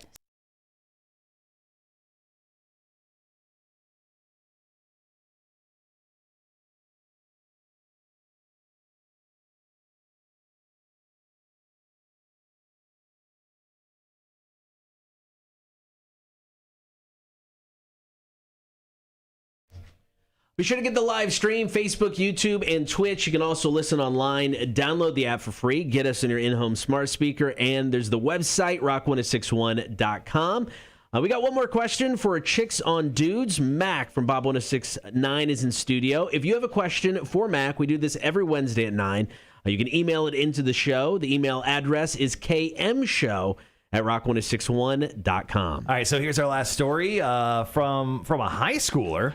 Some younger people listening to the show. Hey, chickies. So here's my situation. I'm a high schooler with little to absolutely no dating experience. This year, I started at a new school and ended up having a crush, and also told them how I felt a few months after becoming friends. And they also felt the same. Now, things haven't really progressed past that, and it's been about a month. I'm just really not sure how to interact in a way that's normal, and a tiny bit, or maybe really scared, to make it seem as if I'm being pushy or make her feel uncomfortable in any way. So I guess the question is how should he go about proceeding with a girl that has the same feelings for him that he has for her, but they haven't really done anything since that moment. And she knows. And she knows, obviously. Okay. She says she feels the same way. So, honestly, whether you're a guy or a girl, if you make the first move and tell somebody that you have feelings for them, and I mean, the next move is on them, honestly. So, in your waiting period, which I'm telling you right now, don't wait. If there's some other fish in the sea that you see fitting, then by all means go for it. Don't wait on one person. You're saying it's on the chick now. Yeah, because he made that first move. He said, "Hey, I have feelings for you," and she in turn said, "Oh, I have feelings for you too." And I mean, the thing is, it's kind of both of your move, honestly. Let me think. Because you want to move forward with this, obviously, but I mean, he's still feeling. You don't want to be pushy, like he said. So just kind of remain calm, remain her friend, and then like later on, just be like, "Hey, so you remember that conversation we had? What do you want to do about it?" It just sounds like you're telling him to send up a follow-up email. I mean, why not? So I think there's two ways of going about this, right? So one, if you're still, he's in high school, so for some reason you're not back in school yet, which I think most schools are back. They get at least a limited schedule, depending on where he's at. No, if he's in South Carolina or Georgia. All right, so obviously if this is some sort of like out of school, at home learning situation, just throw the DMs like Wanda on our chat said earlier. Just throw him a quick little video sesh where maybe you go topless to her. I think that might be a little much. I'm just throwing it out hey, there. you know what? Never judge love. Number two, now here's a wild idea, right? Okay, so this girl's into you, you're into her. School's back in session. Pull the fire alarm. Wait for it. Pull the fire alarm. Everyone comes outside, right? Oh, who pulled the fire alarm? Is there a fire? I don't know. You go up to that girl and be like, you know what? I can't even do it. You're not going to guess who's wetter than that school right now. Okay. Get it? Ah, dear Lord. Because of the high school and the Can't sprinklers believe being I on. didn't think that was coming. Yeah, so once again, don't. Come on, what a line that would be for her. Once again, don't listen to Marshall. I think it's on the guy. I mean, you brought it up. Yeah. I'm not saying she's waiting for you to do something, but there's a good chance she is. I mean, at this point in time, things are opening back up. Ask her out. I mean, go to Leopold's. Go do something. Date her best friend. Date her best friend. Don't do that. No, you should do that. What? Date her best friend once, and then the entire time send pictures to her of you out with her best friend. Yeah. Don't do that. That was a real life story. Don't do that. That's horrible. Find her mom at the grocery store Don't do that. Just say, "Oh man, your daughter Befriend her mom. not doing the best in school. Not doing the best in school. She could probably need some help. I could help tutor her." Oh, yeah, and you get in that way. Sorry for having all the great ideas today, guys. That's too much. Are you guys going to show up at any point? So playing the mom angle can be a risky move, though, because now you get the mom on your side, and if she starts pushing the daughter, chances are she's going to be like, I'm suddenly not interested in you anymore because the mom is pushing too hard. Well, sometimes you don't even have to reach out to the mom. The mom will reach out to you, right, Mac?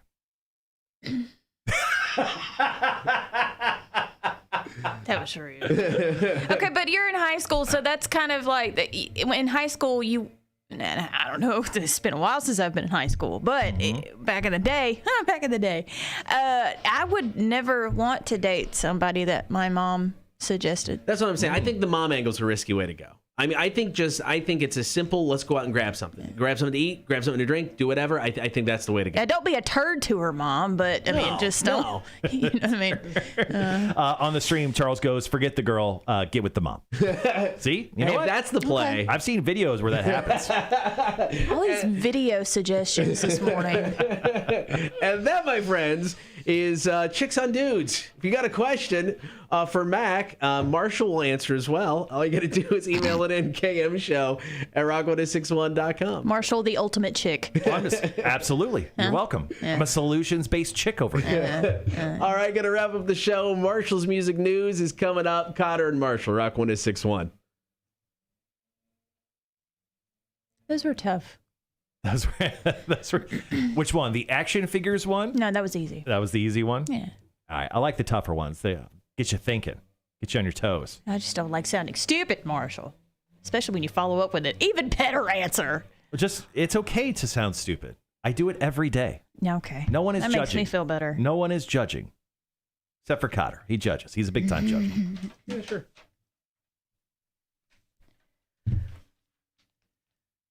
What's the rest of your day look like, Mac? What are you doing? I have got a panel for my college that I'm a guest speaker on at 10 o'clock. Oh, my gosh. Speaking of being old, not only have you graduated college, you're a guest speaker? It's amazing. Stop it. Finish out my show today. And you're on from what time? 10 to 3? 10 to 3 Nice. on Bob 106.9. Really, it's just anything goes. Anything. Wow, it's that type of day. Good for you. I look at every day like that. Anything goes. Yep. And are you still working out? You're still. I didn't yesterday. No. Oh, okay. Yeah, I know you're a big. What's the diet thing you're doing? It's the workout program. It's through Beachbody, but it's 30-day breakaway. It's basically a running workout, and I've never liked running before in my life until now. What day are you on? I'm in my last week. Oh, cool. Okay, Yeah. You're almost there. Yeah. I cheated last night. I had crystals at 11 o'clock. Wow. Do you feel like you have a beach body? I mean, no. Oh. But in 7 days you will, because that's when the program ends. Oh. All right. Cool. Well, there you go. Awesome. Well, Mac, thanks for swinging by. We appreciate it. We'll see problem. We'll see you next Wednesday. Thank you. Thank you for having me, as always. Everyone say bye to Mac. Bye, Mac. Charles goes, crystals for the win. I regret it. She says she regrets crystals, but trust us, we know she doesn't. I would never regret crystals if I ever went there. Everybody has a beach body. All right, just a few left. When it comes to breaks, music news, going to start with Iron Maiden. We got Van Halen and then a Dave Grohl story. So Perfect. Iron Maiden's really, really quick. That's fine. I got just a heads up there. Got an Iron Maiden tune ready to go.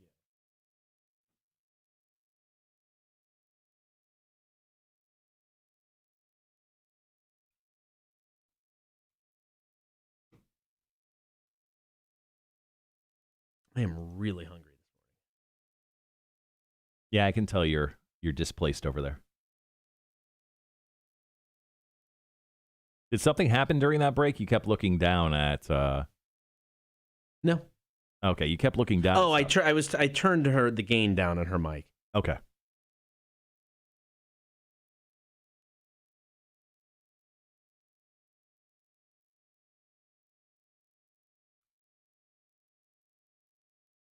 Did you watch the trailer for Zack Snyder's Army of the Dead? I did not. I saw I saw that it was out, but I haven't watched it.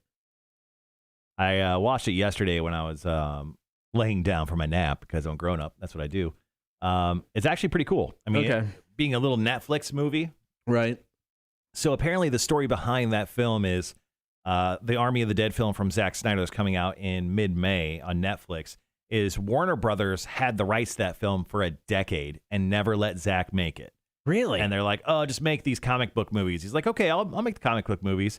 And then eventually the contract ran out and he was able to sell his idea. Netflix bought it immediately. He made the movie immediately. Oh, nice. And now like everyone's going, what doesn't Warner Brothers ruin when it comes to Zack Snyder? Yeah, Nathan, that it does look batshit crazy. Pretty cool though.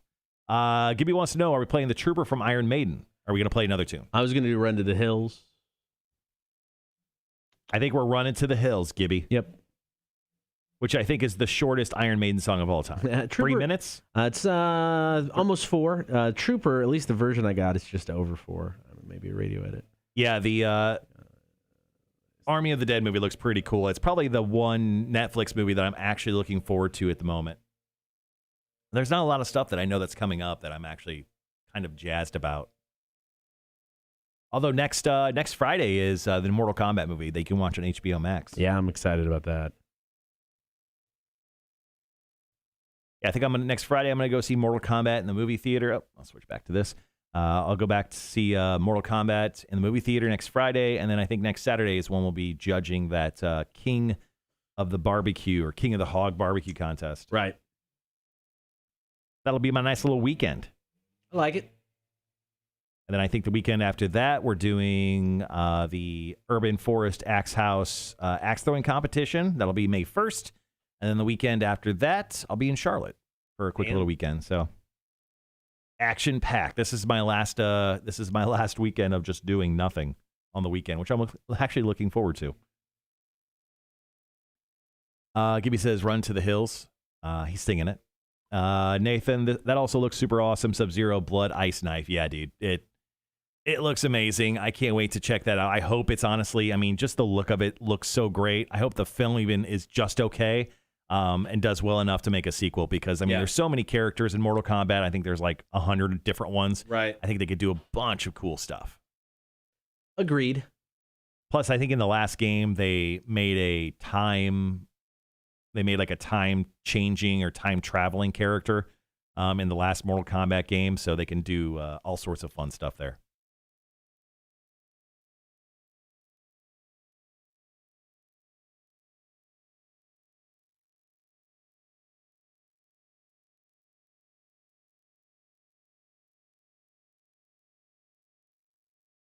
Kids are very excited for May 1st from Monster Trucks. Thank you for the tickets and thank you for the handwritten note. I forgot what I write on your your note, Gibby. I write notes sometimes to our winners. Right. When I send out, I mail out prizes now because obviously it's the world of pandemic. So sometimes if we are friendly with the listeners, I will write little notes like "you suck" or "congrats, you sexy beast" or something to the effect of that. Nice.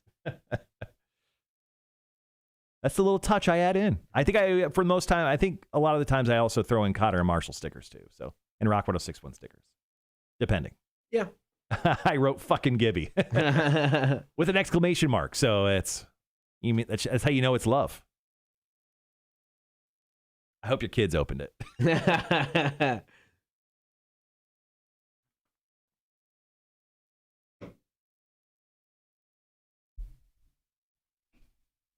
About 90 seconds, guys. We'll jump on, do a quick little Iron Maiden story.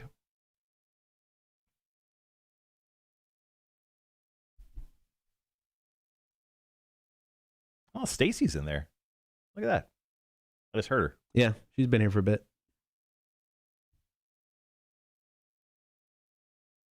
I just haven't heard her voice anything in such a long time. She was sick, and then she had that vacation. I feel like she's been gone for a month. I know. I got about a minute to go. Yeah, doing managers meeting today, and then Hodge is coming in at 11:30.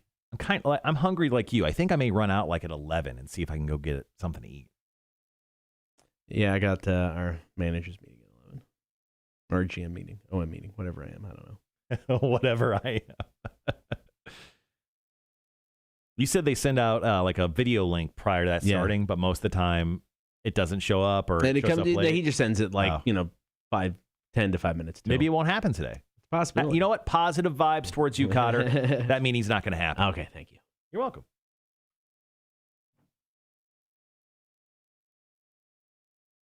Someone's screaming in the hallway here at the studios. No big deal. All right, once again, first story is about Iron Maiden. Then we'll jump into some Van Halen news, which is kind of some old school cool news. And then Dave Grohl has some stuff going on as well. All right, be right back.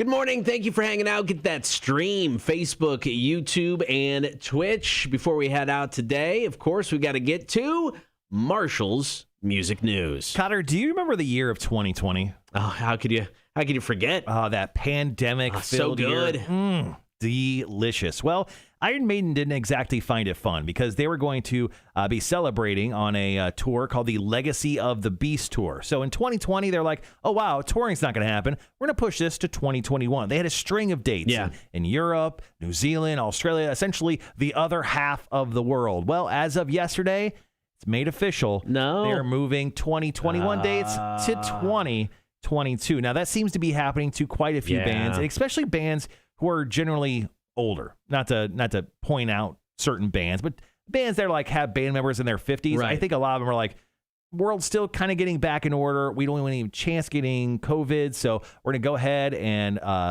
knock everything out of 2021, and everything seems to be getting pushed to next year. So Iron Maiden has made that official announcement, the Legacy of the Beast Tour, which is primarily overseas, but I can imagine they're going to add dates to the U.S. next year. That is being pushed to 2022. So, advice.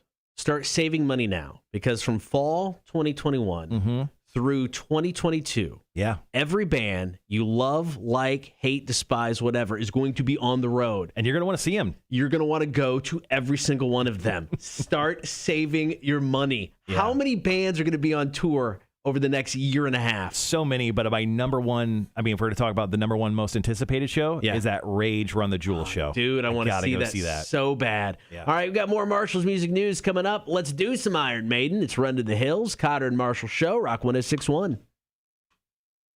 I will say once again on the stream, if you have not got a chance to like deep dive some Run the Jewels stuff, go listen to Run the Jewels. So much great stuff. Just go to YouTube and just throw on a string of videos from theirs. I mean, they just slap. They slap, man. They slap.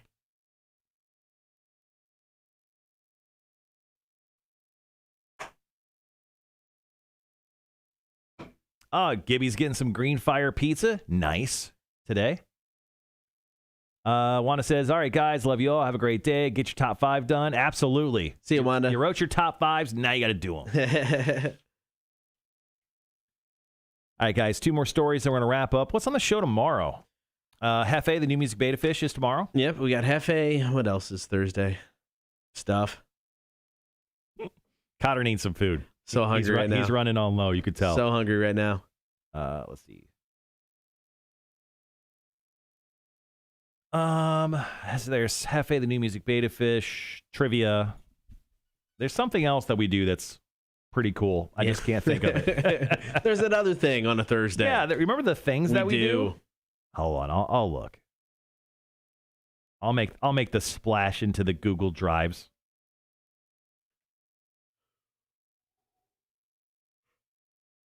The trailer for the Dave Grohl doc looks great, but my favorite part is Lars bringing his normal doc self, saying they never used to fan Dick self. Yeah, doc self's actually funnier. Yeah, and also, way to ruin it. That's my third story for Marshall's Music News. But yeah, we'll spoiler alert. We'll get into that. We'll get into that for sure. Let's see.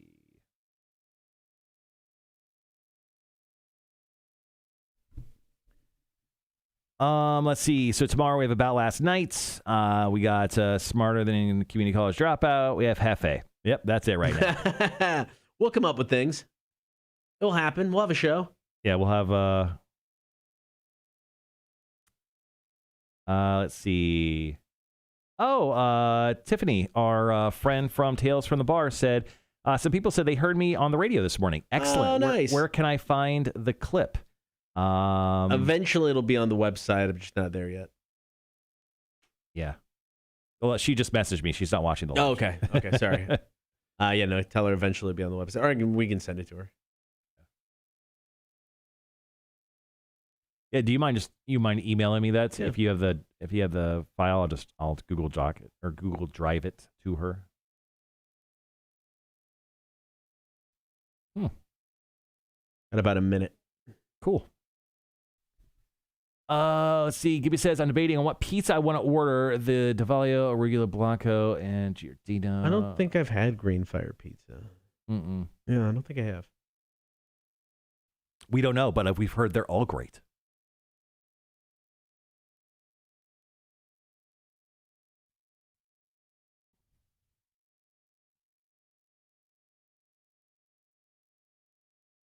All right, 30 seconds.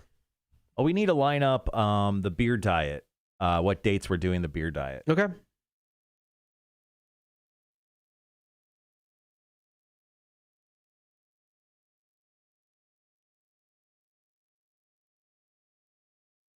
right, guys, be right back.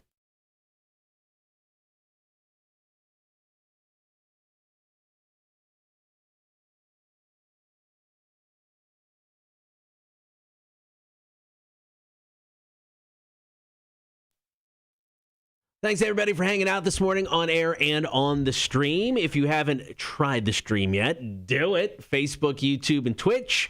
Right now, story number 2, Marshall's Music News. You sound like a drug dealer. Like, have you tried Stream yet, bro? First you taste is free. First ounce of Stream is absolutely free.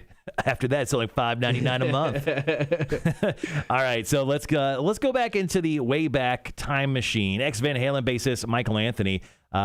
He was telling a story on a recent podcast where not everyone was sold on Sammy Hagar joining the band. He said, we had everybody, even our record label, Warner Brothers, our management, our lawyers going, oh my God, David Lee Roth is gone. They thought that he was such a strong identity. They said Warner Brothers wanted us to change the name of the band if Sammy Hagar was going to join. He goes, I remember Eddie and Alex saying we were at Warner Brothers and they were yelling, going, hey, this is our last name. This is our careers. We are Van Halen. David Lee Roth is not Van Halen. Now, obviously, Sammy Hagar wound up joining the band. They stayed Van Halen. They released, just classic albums, 5150, OU 812, For Unlawful Carnal Knowledge, and Balance, all which topped the U.S. charts. So can you imagine your record label saying, we know your band is essentially your last name, but with a new singer, maybe don't use the name anymore. You know, Van Halen, to me, there are certain bands that are so identified by the lead singer, so I get it. There are bands where it's just that's who they are. Yeah. Van Halen, to me, has never been one of those bands. You had Eddie and Alex and Michael. I mean, they were truly, it was all 4 of them, right. Especially during the 80s. And then when Sammy took over into late 80s, early 90s. I mean, that to me, it's Van Halen. I don't care who's singing, except for Sharon. I was about to say, and then Gary Sharon, right? Man, obviously a big fan of him. No, not so much. All right, well that's the deal with Van Halen. Band that would have been weird. A wild alternate universe, right? Yeah. All right, one more story to go, and we'll wrap up the show. Cotter and Marshall, we're back next. Rock 106.1. Charles says, 2022, welcome to Rockville. Iron Maiden, please. That would be fun. That'd be great. I think I've seen Iron Maiden before. I don't think I have. I would have to go look at my concert tickets. I've kept some of them over the years, but honestly, I think I have. You think I would remember, but I've been to so many stupid shows I can't remember at this point. Gibby says, the Diavolo is a spicy one, a regular one is like a truffle one, and Giordano is like a margarita. Go the Diavolo. Diavolo is how you say it? Yeah, go with that one. Go the spicy one, man.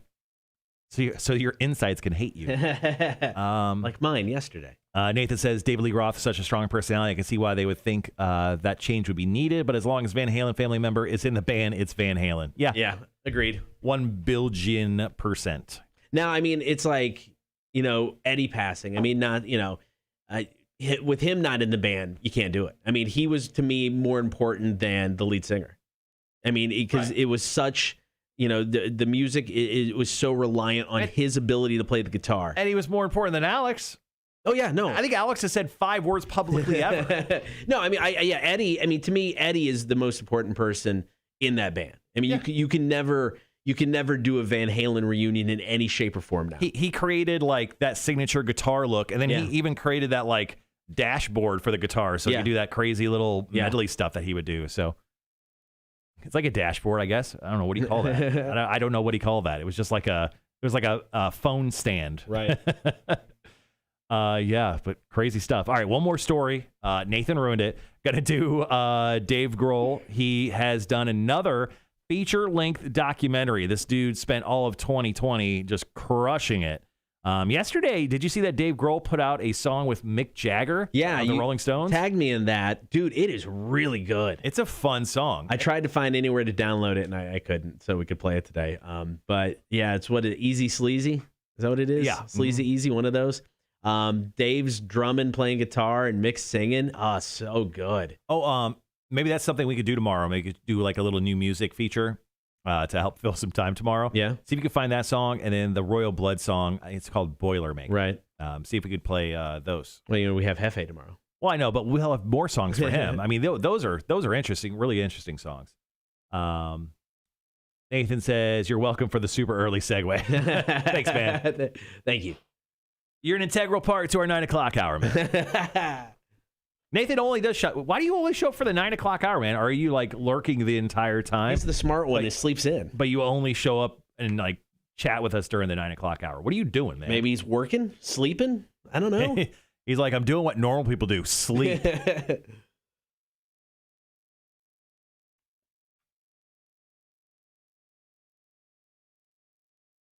All right. One last break. Tomorrow, like we said, we have Hefe, the new music beta fish. Play another round of Are You Smarter Than a Community College Dropout Trivia. We have About Last Night's, another round of Marshall's Music News tomorrow. Nathan goes, oh, I'm cooking breakfast for my kid and getting ready for work. Okay. You mean adult stuff? All right, I get it.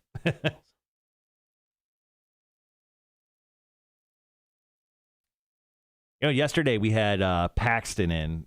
He works at Huckapoo's, and he came in for a Tales from the Bar segment. Yeah. I really need to go out to Huckapoo's now. I'd say ever since I moved, I haven't been out to Huckapoo's since, and I miss it, man. Their pizza's fantastic.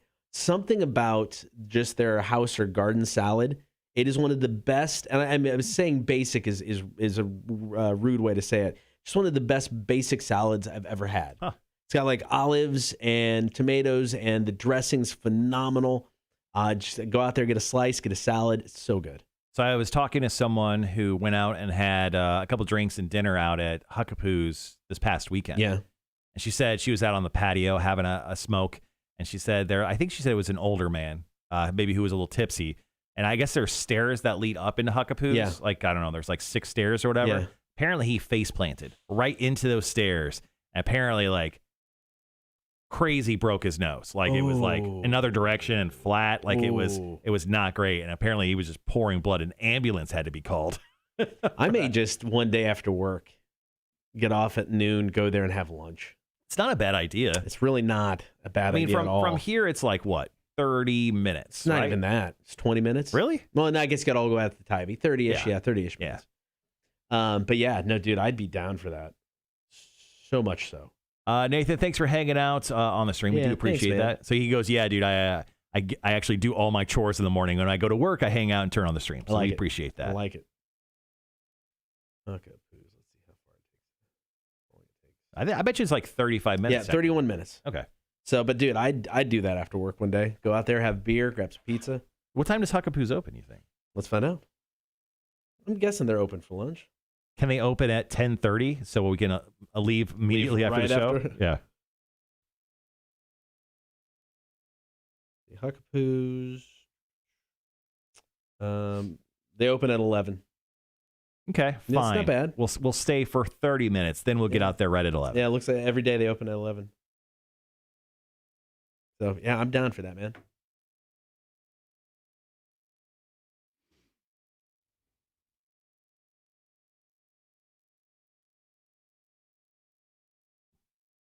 Manager meeting at Huckapoo's. Yes. That is a great idea. Right, you can come to that. That was your idea. You can come to our managers meeting. Your top 5 needs to be just ridiculous. I've been working on moving our radio tower. Moved it to the top of Huckapoo. So if you look up right now, the signal's booming at Huckapoo's. That DirecTV dish is actually the new satellite dish for the radio station.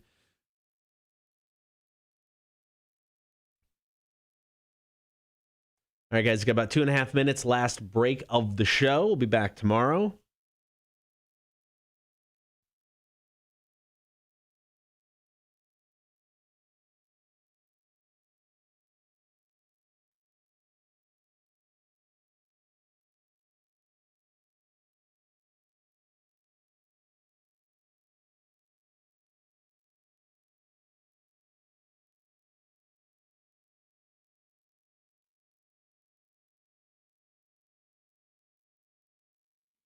Okay. I'm ready. I'm ready for this last one. Let's go. Let's do it. Need to get Cotter some food. He's blacking out.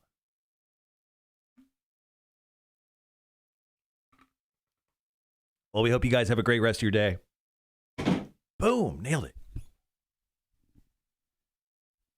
I want to really get in a little bit of video game time before I play video games with my wife tonight. I get that. No, my schedule's not gonna Yeah. not gonna allow it.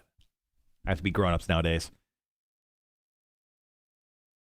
All right, one more break, Hibby. We're not done yet. One more. I'm just telling you guys have a great day preemptively so I don't forget. Eventually, we need to come up with a term for our listeners. Oh, I like that. Yeah. Like, I have a podcast I listen to calls them AWLs, award-winning listeners. Okay. Which I'm more than willing to steal. Nah, but we got to come up with something that makes sense. But we had to win awards first. We could be winning an award with Connect Savannah. Cross Could my happen. fingers. Could happen. Crossing my fingers. No, I think something organic that makes sense that we can tie into would be good. The Lubricados. The Oily Bunch. It could be the Yeah, like Marky Mark and the Funky Bunch, or the Oily Bunch. Top 5 listeners. All of them. They're all top 5 listeners. Because the top 5 list. That only sounds like we only have 5 listeners. Though. That's kind of what's fun. Gibby says twat waffles. Waffles. That is a go-to answer. You know what's funny though? It has worked for every time he's used it. Yeah. It always works. It makes me laugh every single time. Always works. All right, guys, be right back.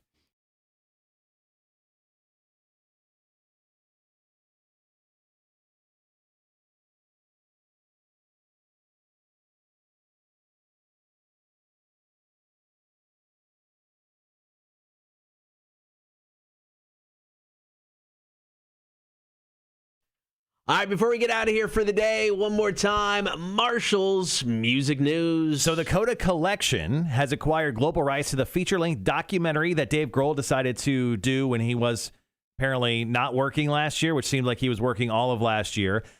Dave has a new documentary called What Drives Us. It'll be released in the U.S. on Friday, April 30, exclusively on the Coda Collection, which I'm not familiar with. Apparently, No idea what that they're is. a unique subscription streaming offering featuring an exclusive curated selection of iconic music documentaries, concert films, and episodic series will also be featured on Amazon Prime video channels, which sounds like you're still going to have to pay for it, although you could be an Amazon Prime member. Now, this also is paired with a complimentary website exploring new perspectives on music. What Drives Us will be available outside of the U.S. via Amazon Prime. So I kind of feel like I'm just going to steal this. There's no way I'm going to pay for this, but also I really want to watch it. So Dave said the film is my love letter to every musician who has ever jumped in an old van with their friends and left it all behind for the simple reward of playing music for people across the country.